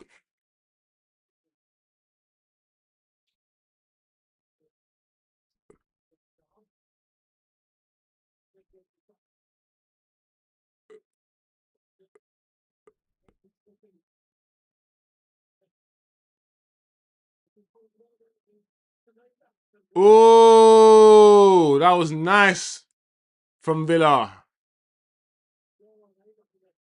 This game is going to be very interesting now towards the end. 20 minutes to go. It's one of those games where it's going to be counter-attack against counter-attack. I feel like, Tim, now that the game's open like this, you might get your 3-1, bro. You might get your 3-1 now the game's open like this. Yes! Mateus! Mateus! Tim, now that the game is opened like this, you might get your 3-1, you cheeky motherfucker, you, Tim. You might get your 3-1, Timothy. You might get it.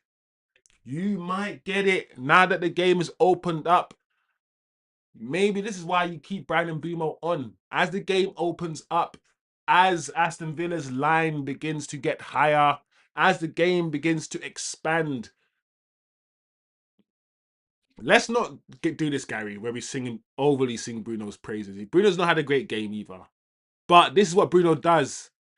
Look at that ball there from Bruno. Oh,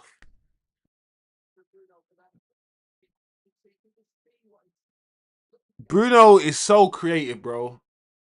That's why I always say with Bruno, we always have to balance it with Bruno. As much as what you see from him will frustrate you, when he does stuff like this, you gotta just clap your hands, bro. This is what we put up with. We put up with all the shit we put up with from Bruno So we can just once in a while wait for little moments like that. And Cunha's the same. There's a lot lot of shit we're gonna have to put up with Cunha. There's a lot of stuff we're gonna have to put up with. The way he plays is not the way that everyone wants football to be played. But that's what you get with the likes of Cunha, the likes of Bruno's. They can splash a little genius. Every now and again they show their genius. And that whole move there, chef's kiss, genius. Both Bruno and Cunha. Well done for both of them. Both players that frustrate you. But once again, what we saw just now is why they play, bro. Just one move, a simple, I say simple pass, simple enough from Bruno and Cunha. What a finish, bro! That is the first time finish as well. I don't think Cunha had one touch, and then second touch, bang, great finish, bro. Great finish, great move, guys. I don't think you understand how good that move was. I like that move so much. It was so simple, but the pass from Bruno, the waiting was such a nice weighted ball, bro. Such a nice weighted pass. Perfect. That's what we're gonna miss. We need the Andersons of this world if they come in to produce quality like that from that we got from Bruno. Like Lenny got a yellow card.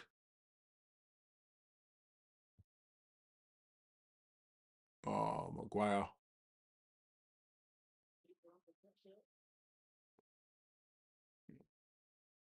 Go on, little Ahmad. Everyone loves Ahmad. Oh, bro, don't take Ahmad off and then move Brandon Bemo out wide. Carrick, I beg of you, surprise me. Take Brian and Bumo off. Keep Ahmad wide.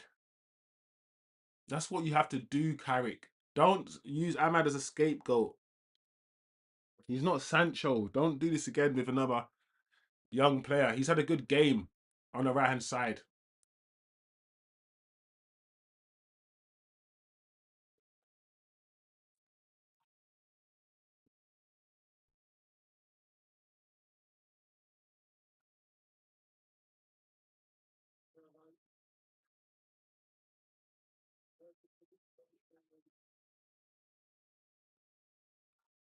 Buendia's injured.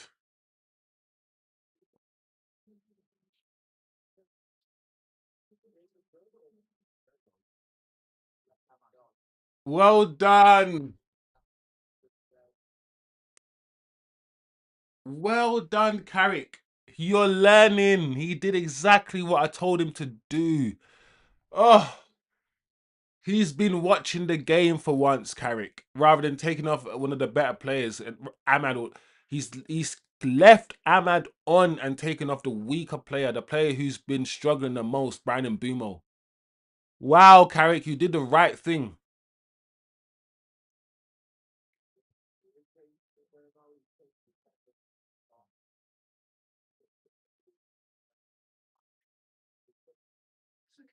It's all right. It's okay, Brandon Boomer, bro. It's like you played 75 minutes, bro, of football. You played most of the game and you started every single game this season, bro. Like, it's okay. You're not going to die. Oh, Kunz.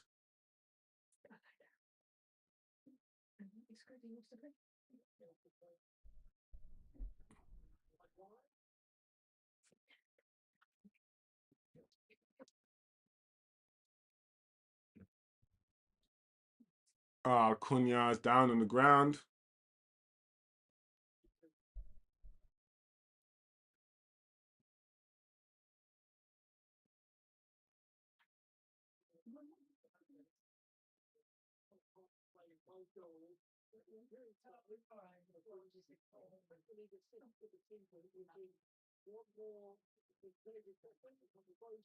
Look at that from Bruno. 16 Premier League assists.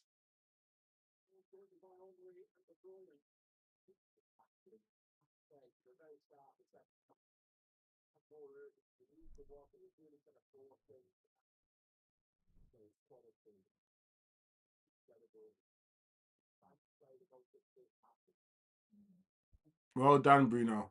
Well done, Bruno.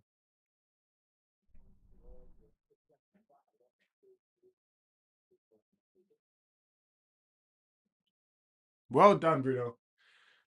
Well done, Bruno. Bruno, this is Bruno, guys. What I want you to understand, this is Bruno. He frustrated the hell out of me in the first half, giving the ball away, being sloppy, just being wasteful. And in the second half, he's got 2 assists. What do you do with a player like that, where the whole team has to play through him? He doesn't have any discipline. He runs where he wants. So he's a liability when we don't have the ball. He's always been, but he produces moments like this. He produces moments where you're like, yeah, Bruno, Bruno.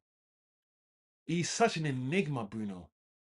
He's not like other players where 90% of their game you like name like all the other players around the world class level. You like 90% of their game, and there's only Bruno. There's a lot of these games you just don't like, but then he has moments like that. So how do you even like quantify like or qualify a player like Bruno? That's why people say he's a net. Some people say he's a net negative, as in get 2 assists, but his position will make sure you can see 2 goals at times. But where would Man United Football Club right now be without Bruno Fernandes's goals and assists? Just from an objective level, where would we be without him? And you have to understand that we wouldn't be where we are right now. So the assessment of Bruno should always be measured. It should always be he's a very very good player. He's done really good for Man United, and he's been a really good servant. He's worked his socks off. All of these things are true. But then also you must say he hasn't always played well every game. That's a false narrative. Last season he was poor. The season before he was poor. But everyone was poor last season, by the way. Everyone, apart from maybe Ahmad and Lenny Euro, who were good for Amram. So Bruno we missed 100%. When I think about how we're going to replace Bruno, we can't replace Bruno with a Bruno. There isn't another Bruno. So we just need to, just like we do all the time, just adapt the way we play with a different player.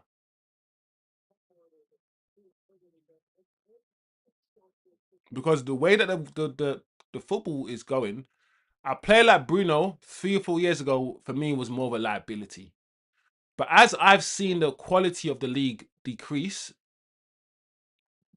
and continue to decrease, players like Bruno go from being a liability to being. Do you know what? We're not going to get a lot of. There's not a lot of players like Bruno around. Here we go, Cunha, Sesko. He came on and he scores. Tim, you've got your 3-1, Timothy. Yeah. As the league progresses, I'm like, do you know what?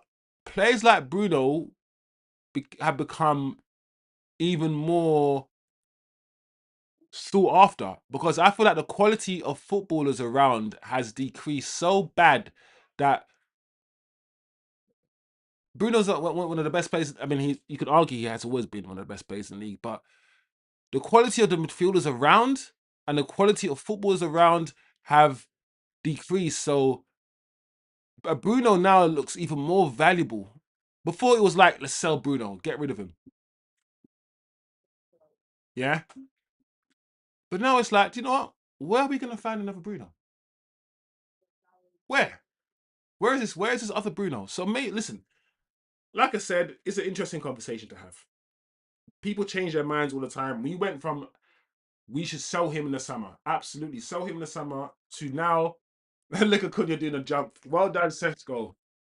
Scrappy goal, but striker's goal. That's a striker's goal right there, guys. There, the right place, right time. That little swivel that he did, that little swivel, right foot volley, proper striker's goal. Good goal. So yeah, at the same time, guys, I'm not gonna lie, I can't wait to see what we look like without having to play through Bruno. Because Bruno dictates that's the way that we play. Bruno dictates how we play. I want a team, yeah, where if you take out one cog, like we're still the same team. You know how Arsenal can take out Odegaard and still beat Arsenal? They can take out Saka and probably still beat Arsenal as well, right? I want to create a team where one player is just one piece, and we can take that player out and put another player in, and we'll still be the same team. In an ideal world, you'd create a squad where the bench is almost as good as a starting lineup. So where you take someone off and put someone else on, you're not decreasing your, there we go, your ability.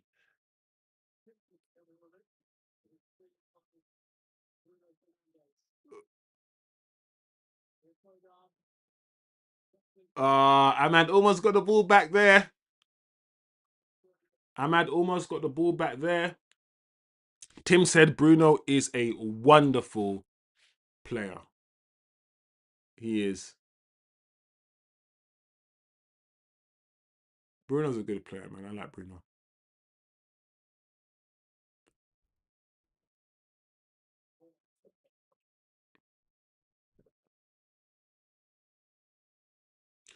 So what are we saying, guys? 3-1.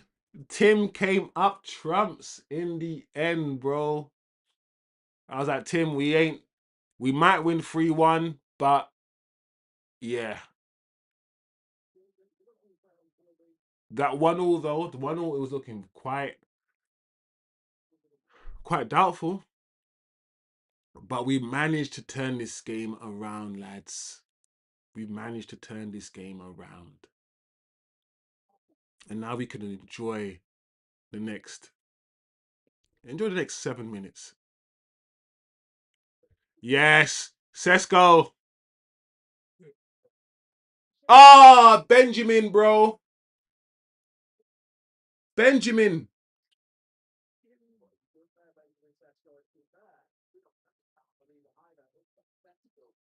Look at that ball from Bruno as well.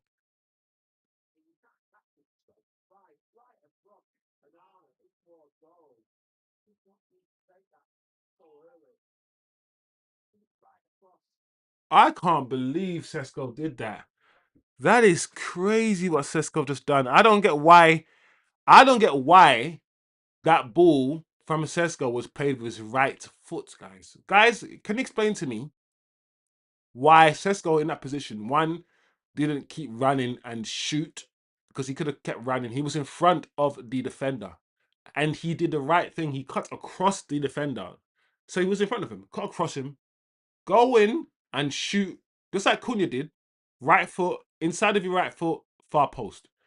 Or do what you should have done. Use your left foot, Sesko, your left foot, and do a nice little 5 yard, 10 yard pass to Ahmad. Like, that is insane. But listen, Sesko scored the third goal. And we're 3-1 up because of Sesko. So he's allowed one, I guess. He's allowed that. Because that third goal, I'm not gonna lie, guys, it came out of nowhere for me. All I saw, I looked up and I saw Sesko swivel and then hit it on a half volley. So, but yeah, Sesko has to do better than that, guys. Come on. But Tim, like I said, Tim had a magic touch today, Tim. 3-1 Manchester United. We can chill off, relax, and watch the rest of the 5 minutes we have left. Aston Villa now running out of ideas. The more they try to push for our second goal, the more space that we will have to score. I think Aston Villa really thought when Aston Villa started pushing for their second goal is the mistake they made because they weren't trying to force. They haven't been trying to force it for the whole game. They've been playing very measured in a very measured way. But after scoring their first goal, when it was 1-0, I feel like Aston Villa thought they could go on and win, and they started pushing the narrative. They started pushing it a bit more, and yeah, and we just hit them on the break.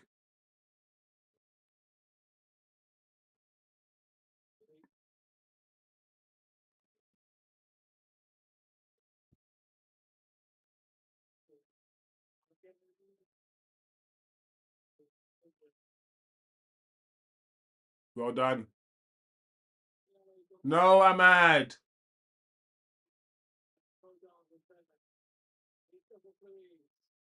Ahmad. Oh, that is annoying, Ahmad. Listen, Ahmad.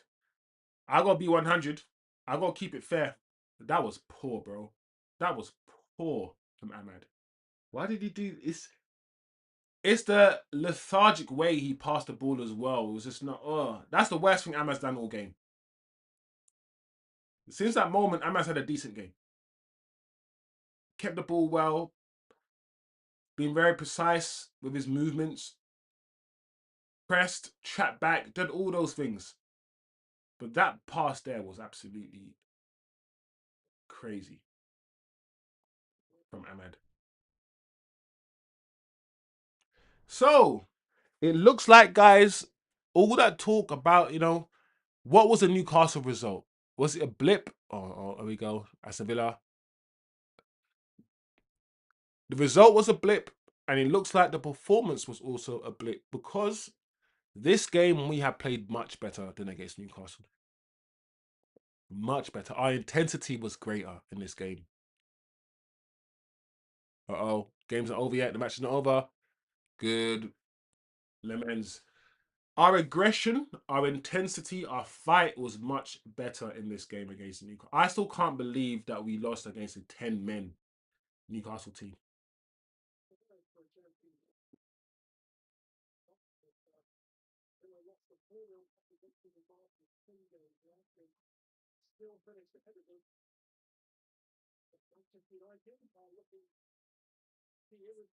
So where do we land now?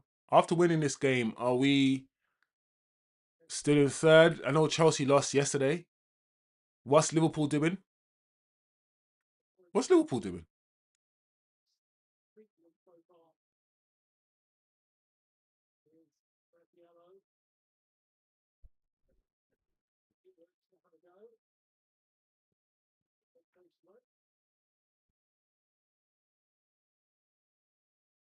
Luke Shaw, Cunha, offside. Yeah, I thought Ahmad was offside. Look at Ugarte getting his 1 or 2 minutes.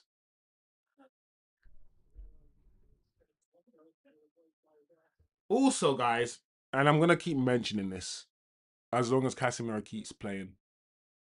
Under Ruben Amorim, we were told that Casemiro couldn't play 90 minutes, and Casemiro came off around the 60-minute mark every game.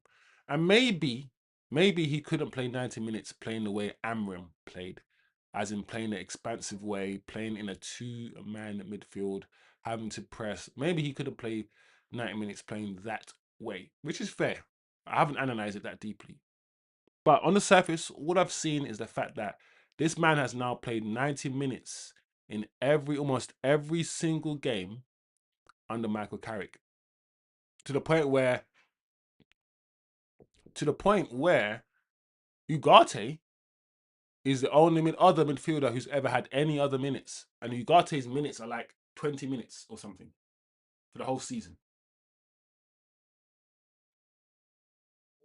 So this guy Casemiro went from not being able to play 90 minutes to be now playing 90 minutes every game, every game.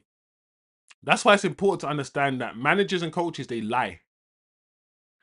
They have their agendas as well. They have certain things they want to accomplish and do. And these managers might lie in order to make you dislike a player. They might want to get rid of a player that they don't like, and they know they can't get rid of that player unless they show the world that the player is not good enough.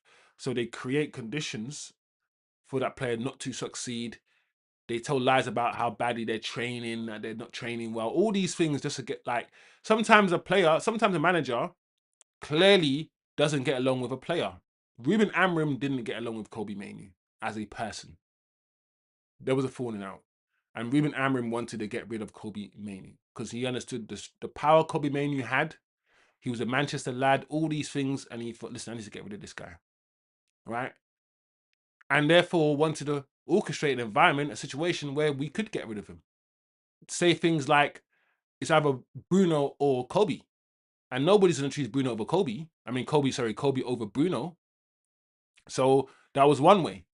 By making false narratives and creating what I would call false competition. It shouldn't. It's not Kobe versus Bruno. Why are you making it Kobe versus Bruno? So yeah,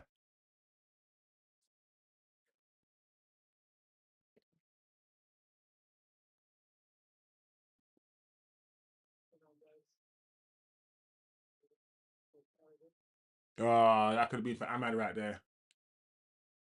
Ahmad.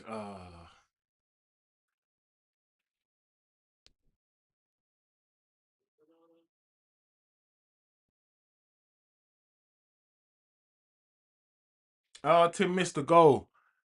I'm not gonna lie. In a way, Tim, I kind of missed it. I saw the goal, but I didn't see the full lead up to the goal. All I saw that the ball fell. The ball fell to Sub Zero Sesko, and he had his back to goal. And with his back to goal, he took one touch and then swiveled and kind of volleyed it in. I think he took a deflection, but it was a proper like striker's goal, Tim. You know, like poacher, scrappy, just get the ball in the net anyhow, Van Nistelrooy type finish, if that makes any sense. And that's what we want from Benjamin Sesko. We don't want Sesko to be scoring loads of long range shots. We want him to score strikers' goals.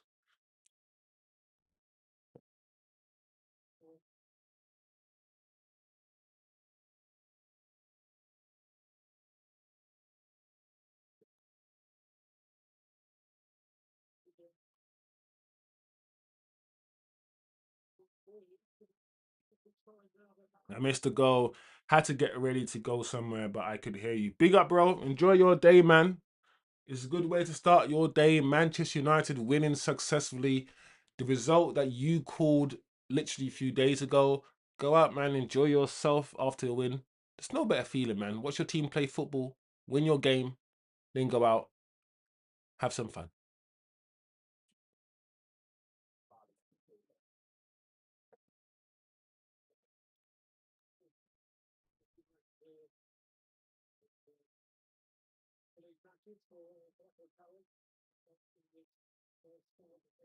There you go. Can we score a fourth, though? Can we score a fourth? Cunha. Yeah, we're not bothered about scoring a fourth goal. We're not. Look at us. We're not bothered at all.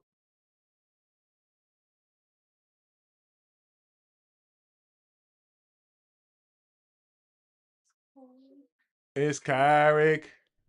You know.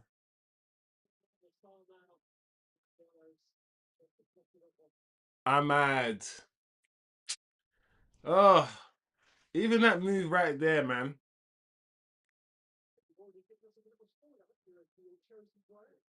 Gary Neville's gonna pick Bruno to be the man in the match. Bruno's had a good game. Carrick. I mean, Maguire. That's a free kick, bro. Maguire showed his fridge ability. His fridge ability. Maguire's like, listen, I'm not even gonna attempt to try to follow you anywhere that you want to go right now with your feet, Rogers. I'm just going to take you clean out, bro. Don't even try to do no step over. I'm not involved in that stuff. I'm just here to take you out. Sometimes, listen, Maguire understands his strengths and Maguire understands his weaknesses. Big up, Tim. Yes, Tim. See you next time, Monday. See you tomorrow. Tomorrow, Fallout show where we wrap up all the events of the weekend. See where we go. Aston Villa. Yeah, that's fine. 2 minutes ago. Yeah, big up, Tim. See everybody on Monday. See you on Monday. Tomorrow is our usual Monday evening, 7:15, 7 p.m. weekend Fallout show, news show where we wrap everything up over the weekend. So big up everyone. Make sure you're tuned in tomorrow evening.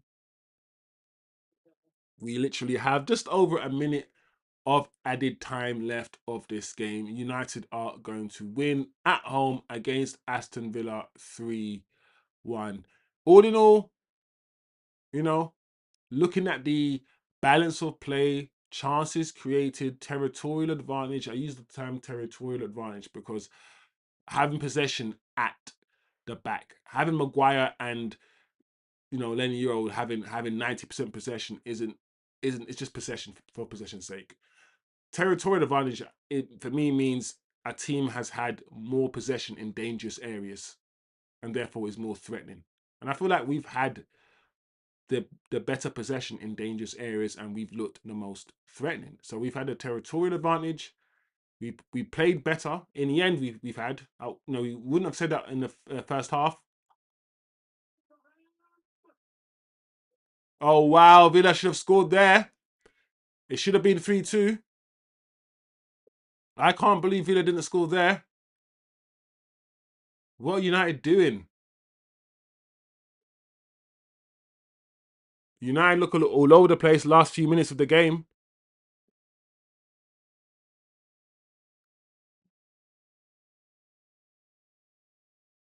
There we go. Whistle has gone. There you go, guys. Manchester United 3, Aston Villa 1. We have beaten. Oh, I was gonna say we have beaten our nearest rivals to top four. Are Aston Villa actually our nearest rivals? Chelsea, as I've said, lost yesterday, so we've gained points on Chelsea.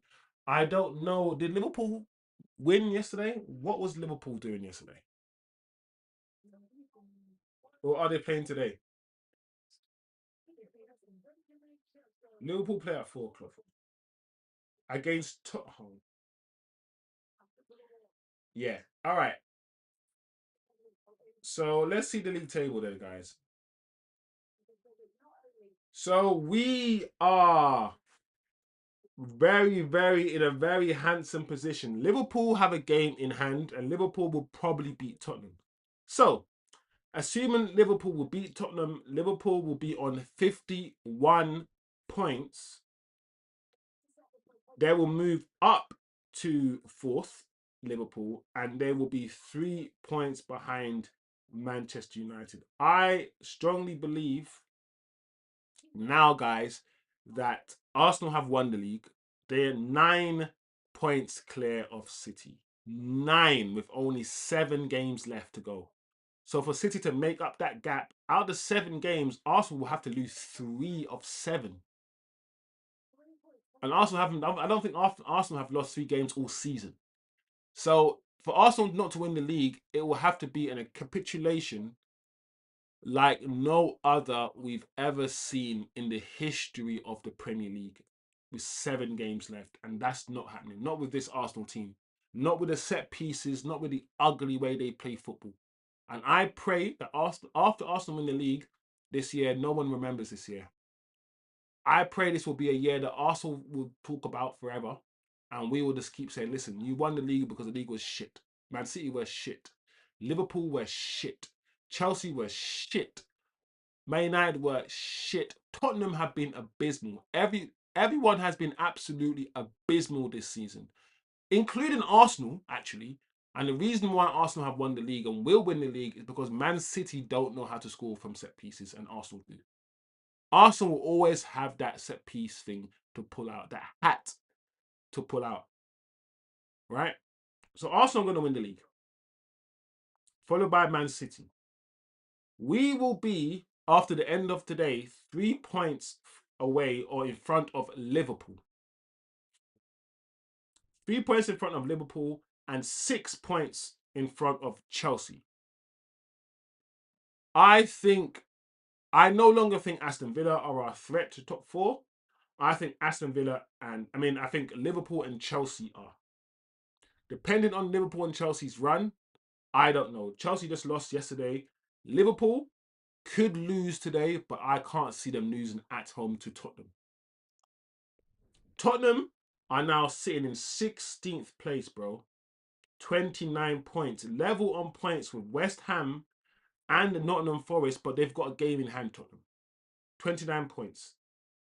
So if Tottenham lose this game, against Liverpool next, right? then they would have played the same amount of games as Forest and West Ham, 30 games, with the same amount of points, which means the whole talk of Tottenham being relegated is true. It's a fear that is real. It's a real fear. They are level on points with the relegation, a team in the relegation zone, West Ham. Right? What's Tottenham's matches? Tottenham have Liverpool today after this game, Forest, Sunderland, Brighton, Wolves, Aston Villa, Leeds, Chelsea. Tottenham could get relegated, bro. Real talk, Tottenham could get relegated. Imagine if Tottenham get relegated, guys. It would be what's what's been the biggest relegation story of the last 25 years? Who has surprised you by getting relegated? I can't think, guys. Help me out. Help me out. What's been like a massive relegation that people are like, whoa, they've been relegated? Was it Leeds? Was Leeds? I think the Leeds relegation, after Leeds had Rio Ferdinand and Leeds had Mark Viduka and Harry Kewell, I feel like the Leeds relegation, bro, was in. When I saw Leeds get relegated, I was like, bro, Leeds are getting relegated. Because even that Leeds team that got relegated was a good team. I don't know, guys. Acho says, let me see what, big up Acho. And let me see what Acho's saying. Let me read Acho's opinions. Big up Chosen and the chat. I told everyone we were winning this game. Bounce back, achieved. There you go, guys. One of the things that I wanted to see Atro is this is new territory for us under Carrick. What do we do after a loss? Carrick says he's learned after the loss. And what did I see Carrick do? Start Ahmad. When Carrick came out and said he's learnt after the loss, and then I see him start my star boy, I was like, oh, Carrick, there's hope for you yet.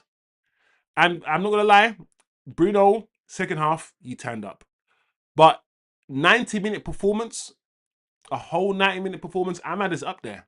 Cunha was decent today. And once again, it was Brandon Bumo and not his fault because Brandon Bumo is not a striker, guys. We must remember Brandon Bumo is getting played out of position when we criticize him as well. Brandon Bumo plays wide. He plays wide. That's where he plays. But he didn't have a good game today. Like he hasn't had a good game in most of the games he's played recently. Which is fine. If he scores goals and gets assists. And if he doesn't, then it's not so fine. But one thing that I was happy with today, we showed that we can come back after defeat, guys. We showed that we can come back after a defeat. Resilience is a good thing to see in your teams, bro. Atro says 3-1 was flattering, I would say. It should have been like 5-1 or 6-1, but I'm happy we actually scored. I feel like 3-1 is flattering in the end. I feel like us having like two or three chances to score towards the end because Aston Villa were desperate and Aston Villa wanted to score. I feel like that always happens in most games. But if you're going to take the Dallo chance into consideration, the Ahmad header into consideration, then yeah, for sure. 3-1, it could have been more, bro. It could have been 4 or 5. But scoring, I agree. Scoring was the main thing. I didn't know we were going to score 3 goals today. We couldn't score 1 against Newcastle, against a 10-men Newcastle. So I didn't know what to expect today. But we've shown something. We've been shown something from these players. Casemiro, look at this finish from Cunha again. The Cunha finish, yeah, is so good, bro. Acho said Liverpool are winning today. I am not convinced otherwise. Yeah, I'm with you, Atro. I'm with you, bro. I can't be convinced Tottenham are doing anything to anybody, anywhere, anytime soon. So the question then becomes, are Tottenham, Atro, in your opinion, bro, are Tottenham... Listen, I'm not even trying to say it to gas you up or to get excited, but let's be real, bro. They're level on points with West Ham, who are in the relegation zone. And Tottenham's fixtures aren't good. Tottenham have a fucking 11 players injured.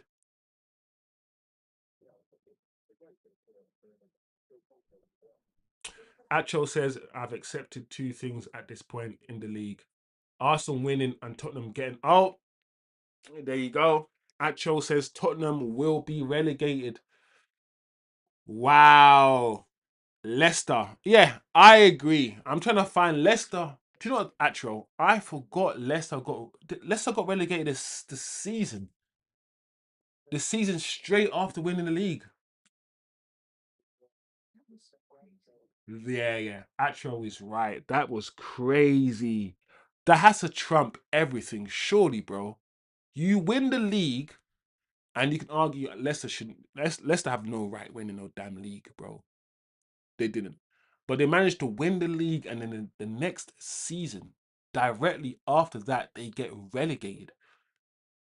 It's almost as if that season they squeeze. You know what? Like you squeeze everything out of your players that season, everything, and they can't redo it next season. They can't give the same effort. They can't.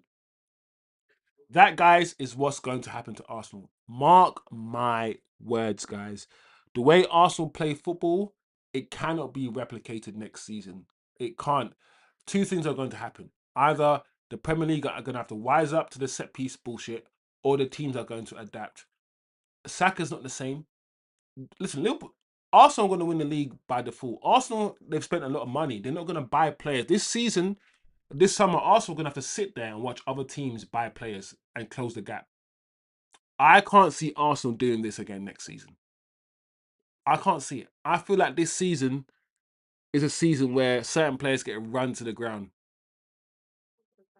I don't know. Maybe I'm wrong. Maybe I'm wrong. But we could, only time will tell, right? Only time will tell. And 100% chosen Carrick has shown character today. Yeah, yeah. He needed to make a change. The way that we played wasn't good. I hope people can understand the not the drawback. The nobody forgot to choose between two things. What's that word? And neither of them are the best. You got to take into consideration certain things. What do you call it? Not just a position. What do you call it when you choose Sesko, but he's not perfect, and you choose Ahmad, who's not perfect? I use that word to describe the choice between Ugarte and Casemiro. Off the ball, on the ball. You kind of stop between a rock and a hard place. Because if you start Sesko, you're not going to get the intensity off the ball and all that press and all that stuff that Brandon Bumo, Ahmad, and Cunha will give you. We're starting to see why in the Premier League, the aggressive, quick Premier League, why Sesko, who might not get involved in the overall play, and strikers in general, like a Haaland, for instance, that don't really get involved in build-up play. We're starting to see why they are not highly sought after. We're starting to see why the PSGs and the Real Madrids who play a certain way and the Arsenals now who also play a certain way and they all play with kind of like false nine. I mean, Mbappe, easy and all out and out striker. Sometimes they play Vinny up front as well. So I've always said some of the best teams, Bayern Munich, play with a striker who likes to join in with football. The best teams in the world, the four best teams, Madrid's, Mbappe drifts out wide. The Madrids, even the Liverpool last season, they won the league, right? False nine. If you got 11 players who want to get involved in the football, I think it's always better for you as a team rather than a striker who only wants to stay up front. That is why Arsenal look better without Gyökeres sometimes. They look better without Gyökeres. Still, it is what it is, guys. It is what it is. Anthony Taylor should be called Gambit Taylor. Hella cards. Yeah, he was branding out them cards like fucking. He ran a card shop, bro. Literally, it was crazy with Leicester. Though they did sell people like Mahrez, Kante, but they still had Vardy, Tillemans. Yeah, the Leicester situation was crazy. They sold. I remember like Drinkwater went to Chelsea. I remember so many of their players, yeah, thought they were the shit. And Drinkwater thought he was the guy. And I'm like, bro, Drinkwater was only the guy because Kante was the guy. You know the ones where Kante made Drinkwater look good. And Drinkwater went to Chelsea and he died. No more water to drink. But yeah, that Leicester thing was crazy. I remember that season. I remember it now. It's so Tillemans, Vardy, Kante. Leicester were like the Brighton before the Brighton. Leicester were getting the Kantes and shit for cheap in the championship before they got promoted. And they were buying players like Mahrez for the championship and shit before they got promoted for cheap. Before City and all these other guys who raided them and took all their best players. Um, Atro says 100% about squeezing the most out of the players. It is like Liverpool last season. Yeah, the way Arsenal play, I don't know if you can replicate it. Like City dominating possession, passing around. You can keep replicating that season to season until the teams around you change, the teams around you adapt, and they become familiar with the way you play, and then it becomes harder for you to do it. I get that. But what Arsenal are doing, that physical stuff and just being quicker than Declan Rice. Declan Rice hasn't been injured all season. I want to see what Arsenal are like with a Declan Rice injury for 2 months next season. You know, we'll see. We will see. It's like Liverpool last season, and yeah, Arsenal's drop off defo happening. Most of their 11 have been ran rags. Listen, Saka is what 24 now. Saka's hit his peak. What you need to understand, yeah, is Saka has been playing 54 games, 60 games a season for Arsenal since 18. Right? You started as a left back, right back, whatever you want to call it, fullback, right? For 2 seasons under Emery, maybe, I think. Would you say 2 seasons under Emery as a fullback before Emery moved him further forward as an attacker? 50 games a season as from an 18-year-old, from a child. Wayne Rooney wasn't doing that. No, Wayne Rooney might have. Here's why Wayne Rooney died at 28. Wayne Rooney died at 28, right? And football's about life is about how much you put your body on now. You can live for 100 years if you swim all day and you don't put your body under any pressure, you don't have any anxiety, you don't have any stress, your heart is not pounding very quickly, you can live 100 years. If you live, if you're mountain climbing and doing marathons every day, you might die at 50 because you're putting your heart and your body under immense stress, right? Certain players last long because their bodies are just phenomenal and they play loads of games. Saka, at the age of, I don't know, I feel like Saka's approaching his mid-20s now. And he plays almost every game for Arsenal. And he's been doing that since a teenager. He's not going to improve. He's not going to get better. I think Saka's hit his ceiling. 24, yeah. So, Odegaard is not improving. I can't see the defense improving. I can't see Zubamendi improving. The reason why Arsenal are going to win the league is because everyone else is crap. Once Man City are going to do a madness when it comes to spending. I wouldn't be surprised if City get Anderson rather than United, right? When the summer happens, we will see. We will see. Um, Compromise. Fucking hell, bro. That's the bro. It's just a simple word. I use the word all the time. My brain block, brain freeze. Compromise. You got to compromise, bro. That's what football is all about. You got profiles of players. You got to decide what profile works. He's a player who likes to dribble. He's a player who likes to pass the ball. He's a player who's a fighter. He's a one-on-one. You got to be like, cool. This profile works well with him. I'm gonna put him here. It's like moving pieces of a puzzle. Football sometimes.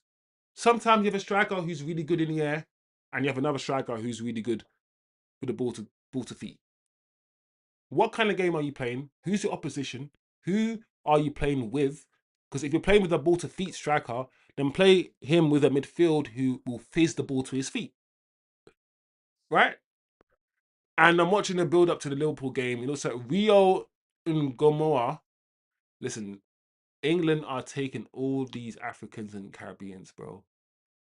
All of these great players like him, Rio, who's clearly a first generation African player, second generation African player, maybe. His mum's definitely from Africa, but he's born in England.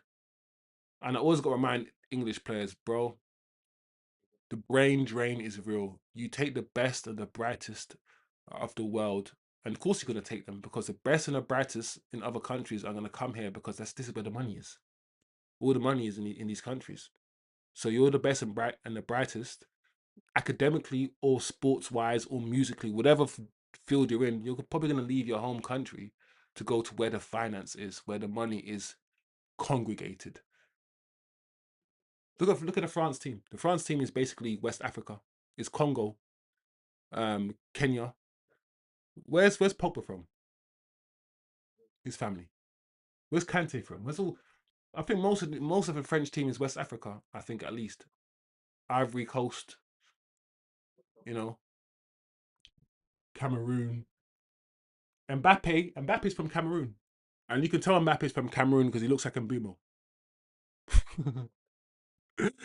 Mbappe and Mbumo have similarities. They're both Cameroonian, and Pogba's from Guinea-Bissau. So it's like, it is what it is. I know I'm drifting topic a little bit, but it is what it is. Um, Drink water about Chelsea. Rice hasn't been injured all season, but he has been picking up injuries more now than at West Ham. Yeah, yeah, because he's been run to the ground with Declan Rice. We will see. I'm not an Arsenal lover. I keep telling you, out of all the teams, I probably dislike Arsenal the most. While at the same time, I have people in my family who are Arsenal fans, and I have people who I like, and I want to see Arsenal win for them. But in all, I don't like this Arsenal winning this league, and not this way, especially this way, because Arsenal fans are gonna be crying that we dismiss the way they've won the league.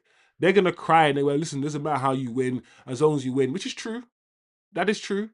But Arsenal fans are gonna be complaining now. It doesn't matter how we win. You guys are sour. Yeah, we might be a bit sour. But we've grown up over the last 5 to 10 years, the best footballing team winning the league. Arsenal aren't the best footballing team. Man City are. And every season, I think, for the past 5 to 10 years, the best footballing team have won the league.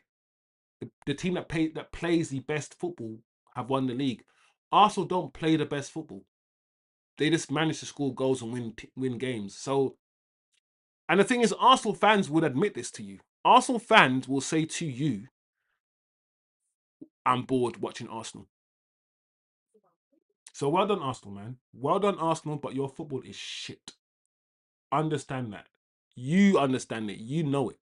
So when we come out and we say the exact same thing that you say, some of you guys say you can't even watch the games. So we're just repeating what you already say about your own club, guys. Your football, this Arteta football is so pragmatic and shit. It's the same. And when you can't break a team down, you do your set piece crap. Acho says, yeah, facts. Rio defo getting snatched up by England. Unfortunately chosen. That is how it typically is, both in and out of football. Yeah, there's nothing we can do about it. People need money. People need to survive. People need to feed their families. People are hungry. So you stay in your country, which doesn't generate wealth, your country of 1 million people, like let's say Jamaica. Jamaica has a population of 2 million. What kind of economy can you create with a population, an island of 2 million people with just beaches and sugarcane, sugar, rum? There's not a lot of people, there's not a lot of money. So the best and the brightest, after the 10 jobs in finance have been taken, after the 15 jobs in bus driving has been taken up, what do you do on that little small island? You have to leave the island and get paid, bro. You have to. It's just what. So I understand it. I understand the history of it. I understand why the Western countries have all the money. I understand the background and the history of money, wealth, finance. But if you're born today, you don't need to understand the history. It's just how it is. You need to eat, bro. You need to eat.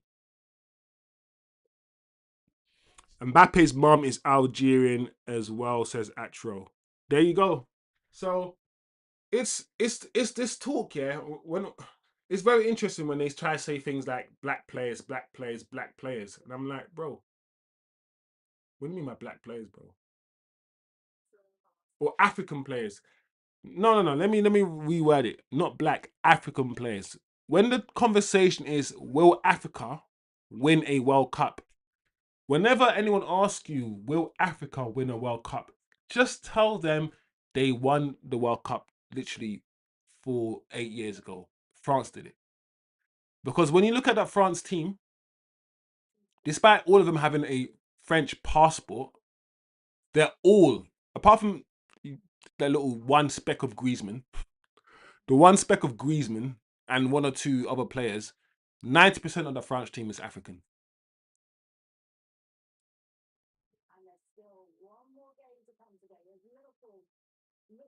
So it is what it is. It is what it is. If you look at the Brazilian teams have dominated for so long, they're all African descent, right?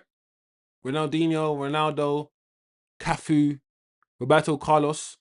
Look at all of them. They're all African descendants from Africa.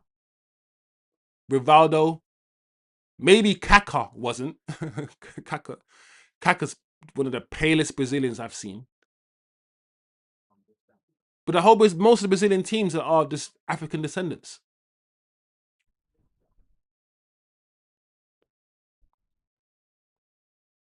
Acho says he has Arsenal family supporters and he has venom.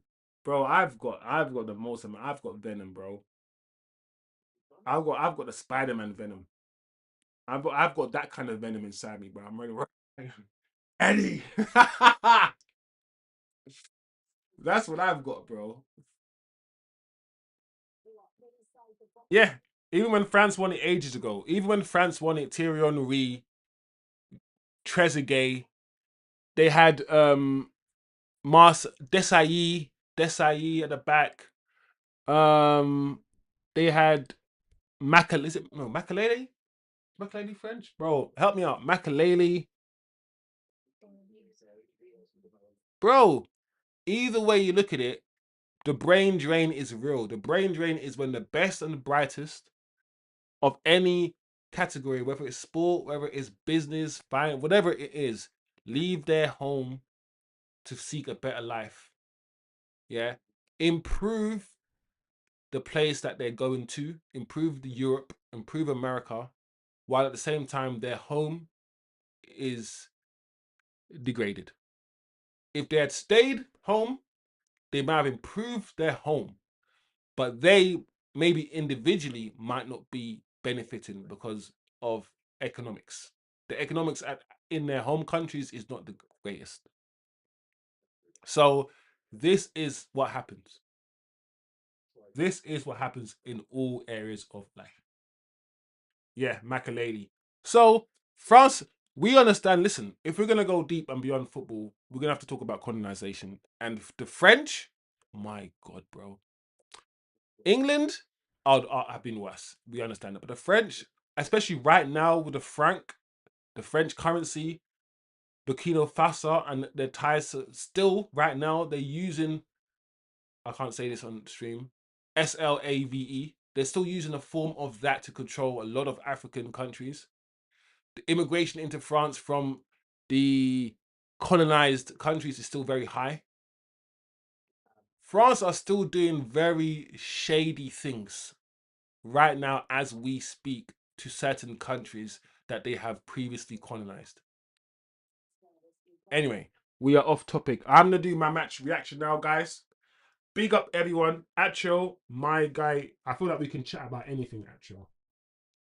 I feel like a lot of our opinions align, but it's also good that a lot of our opinions don't align because disagreements and arguments and that kind of thing is good.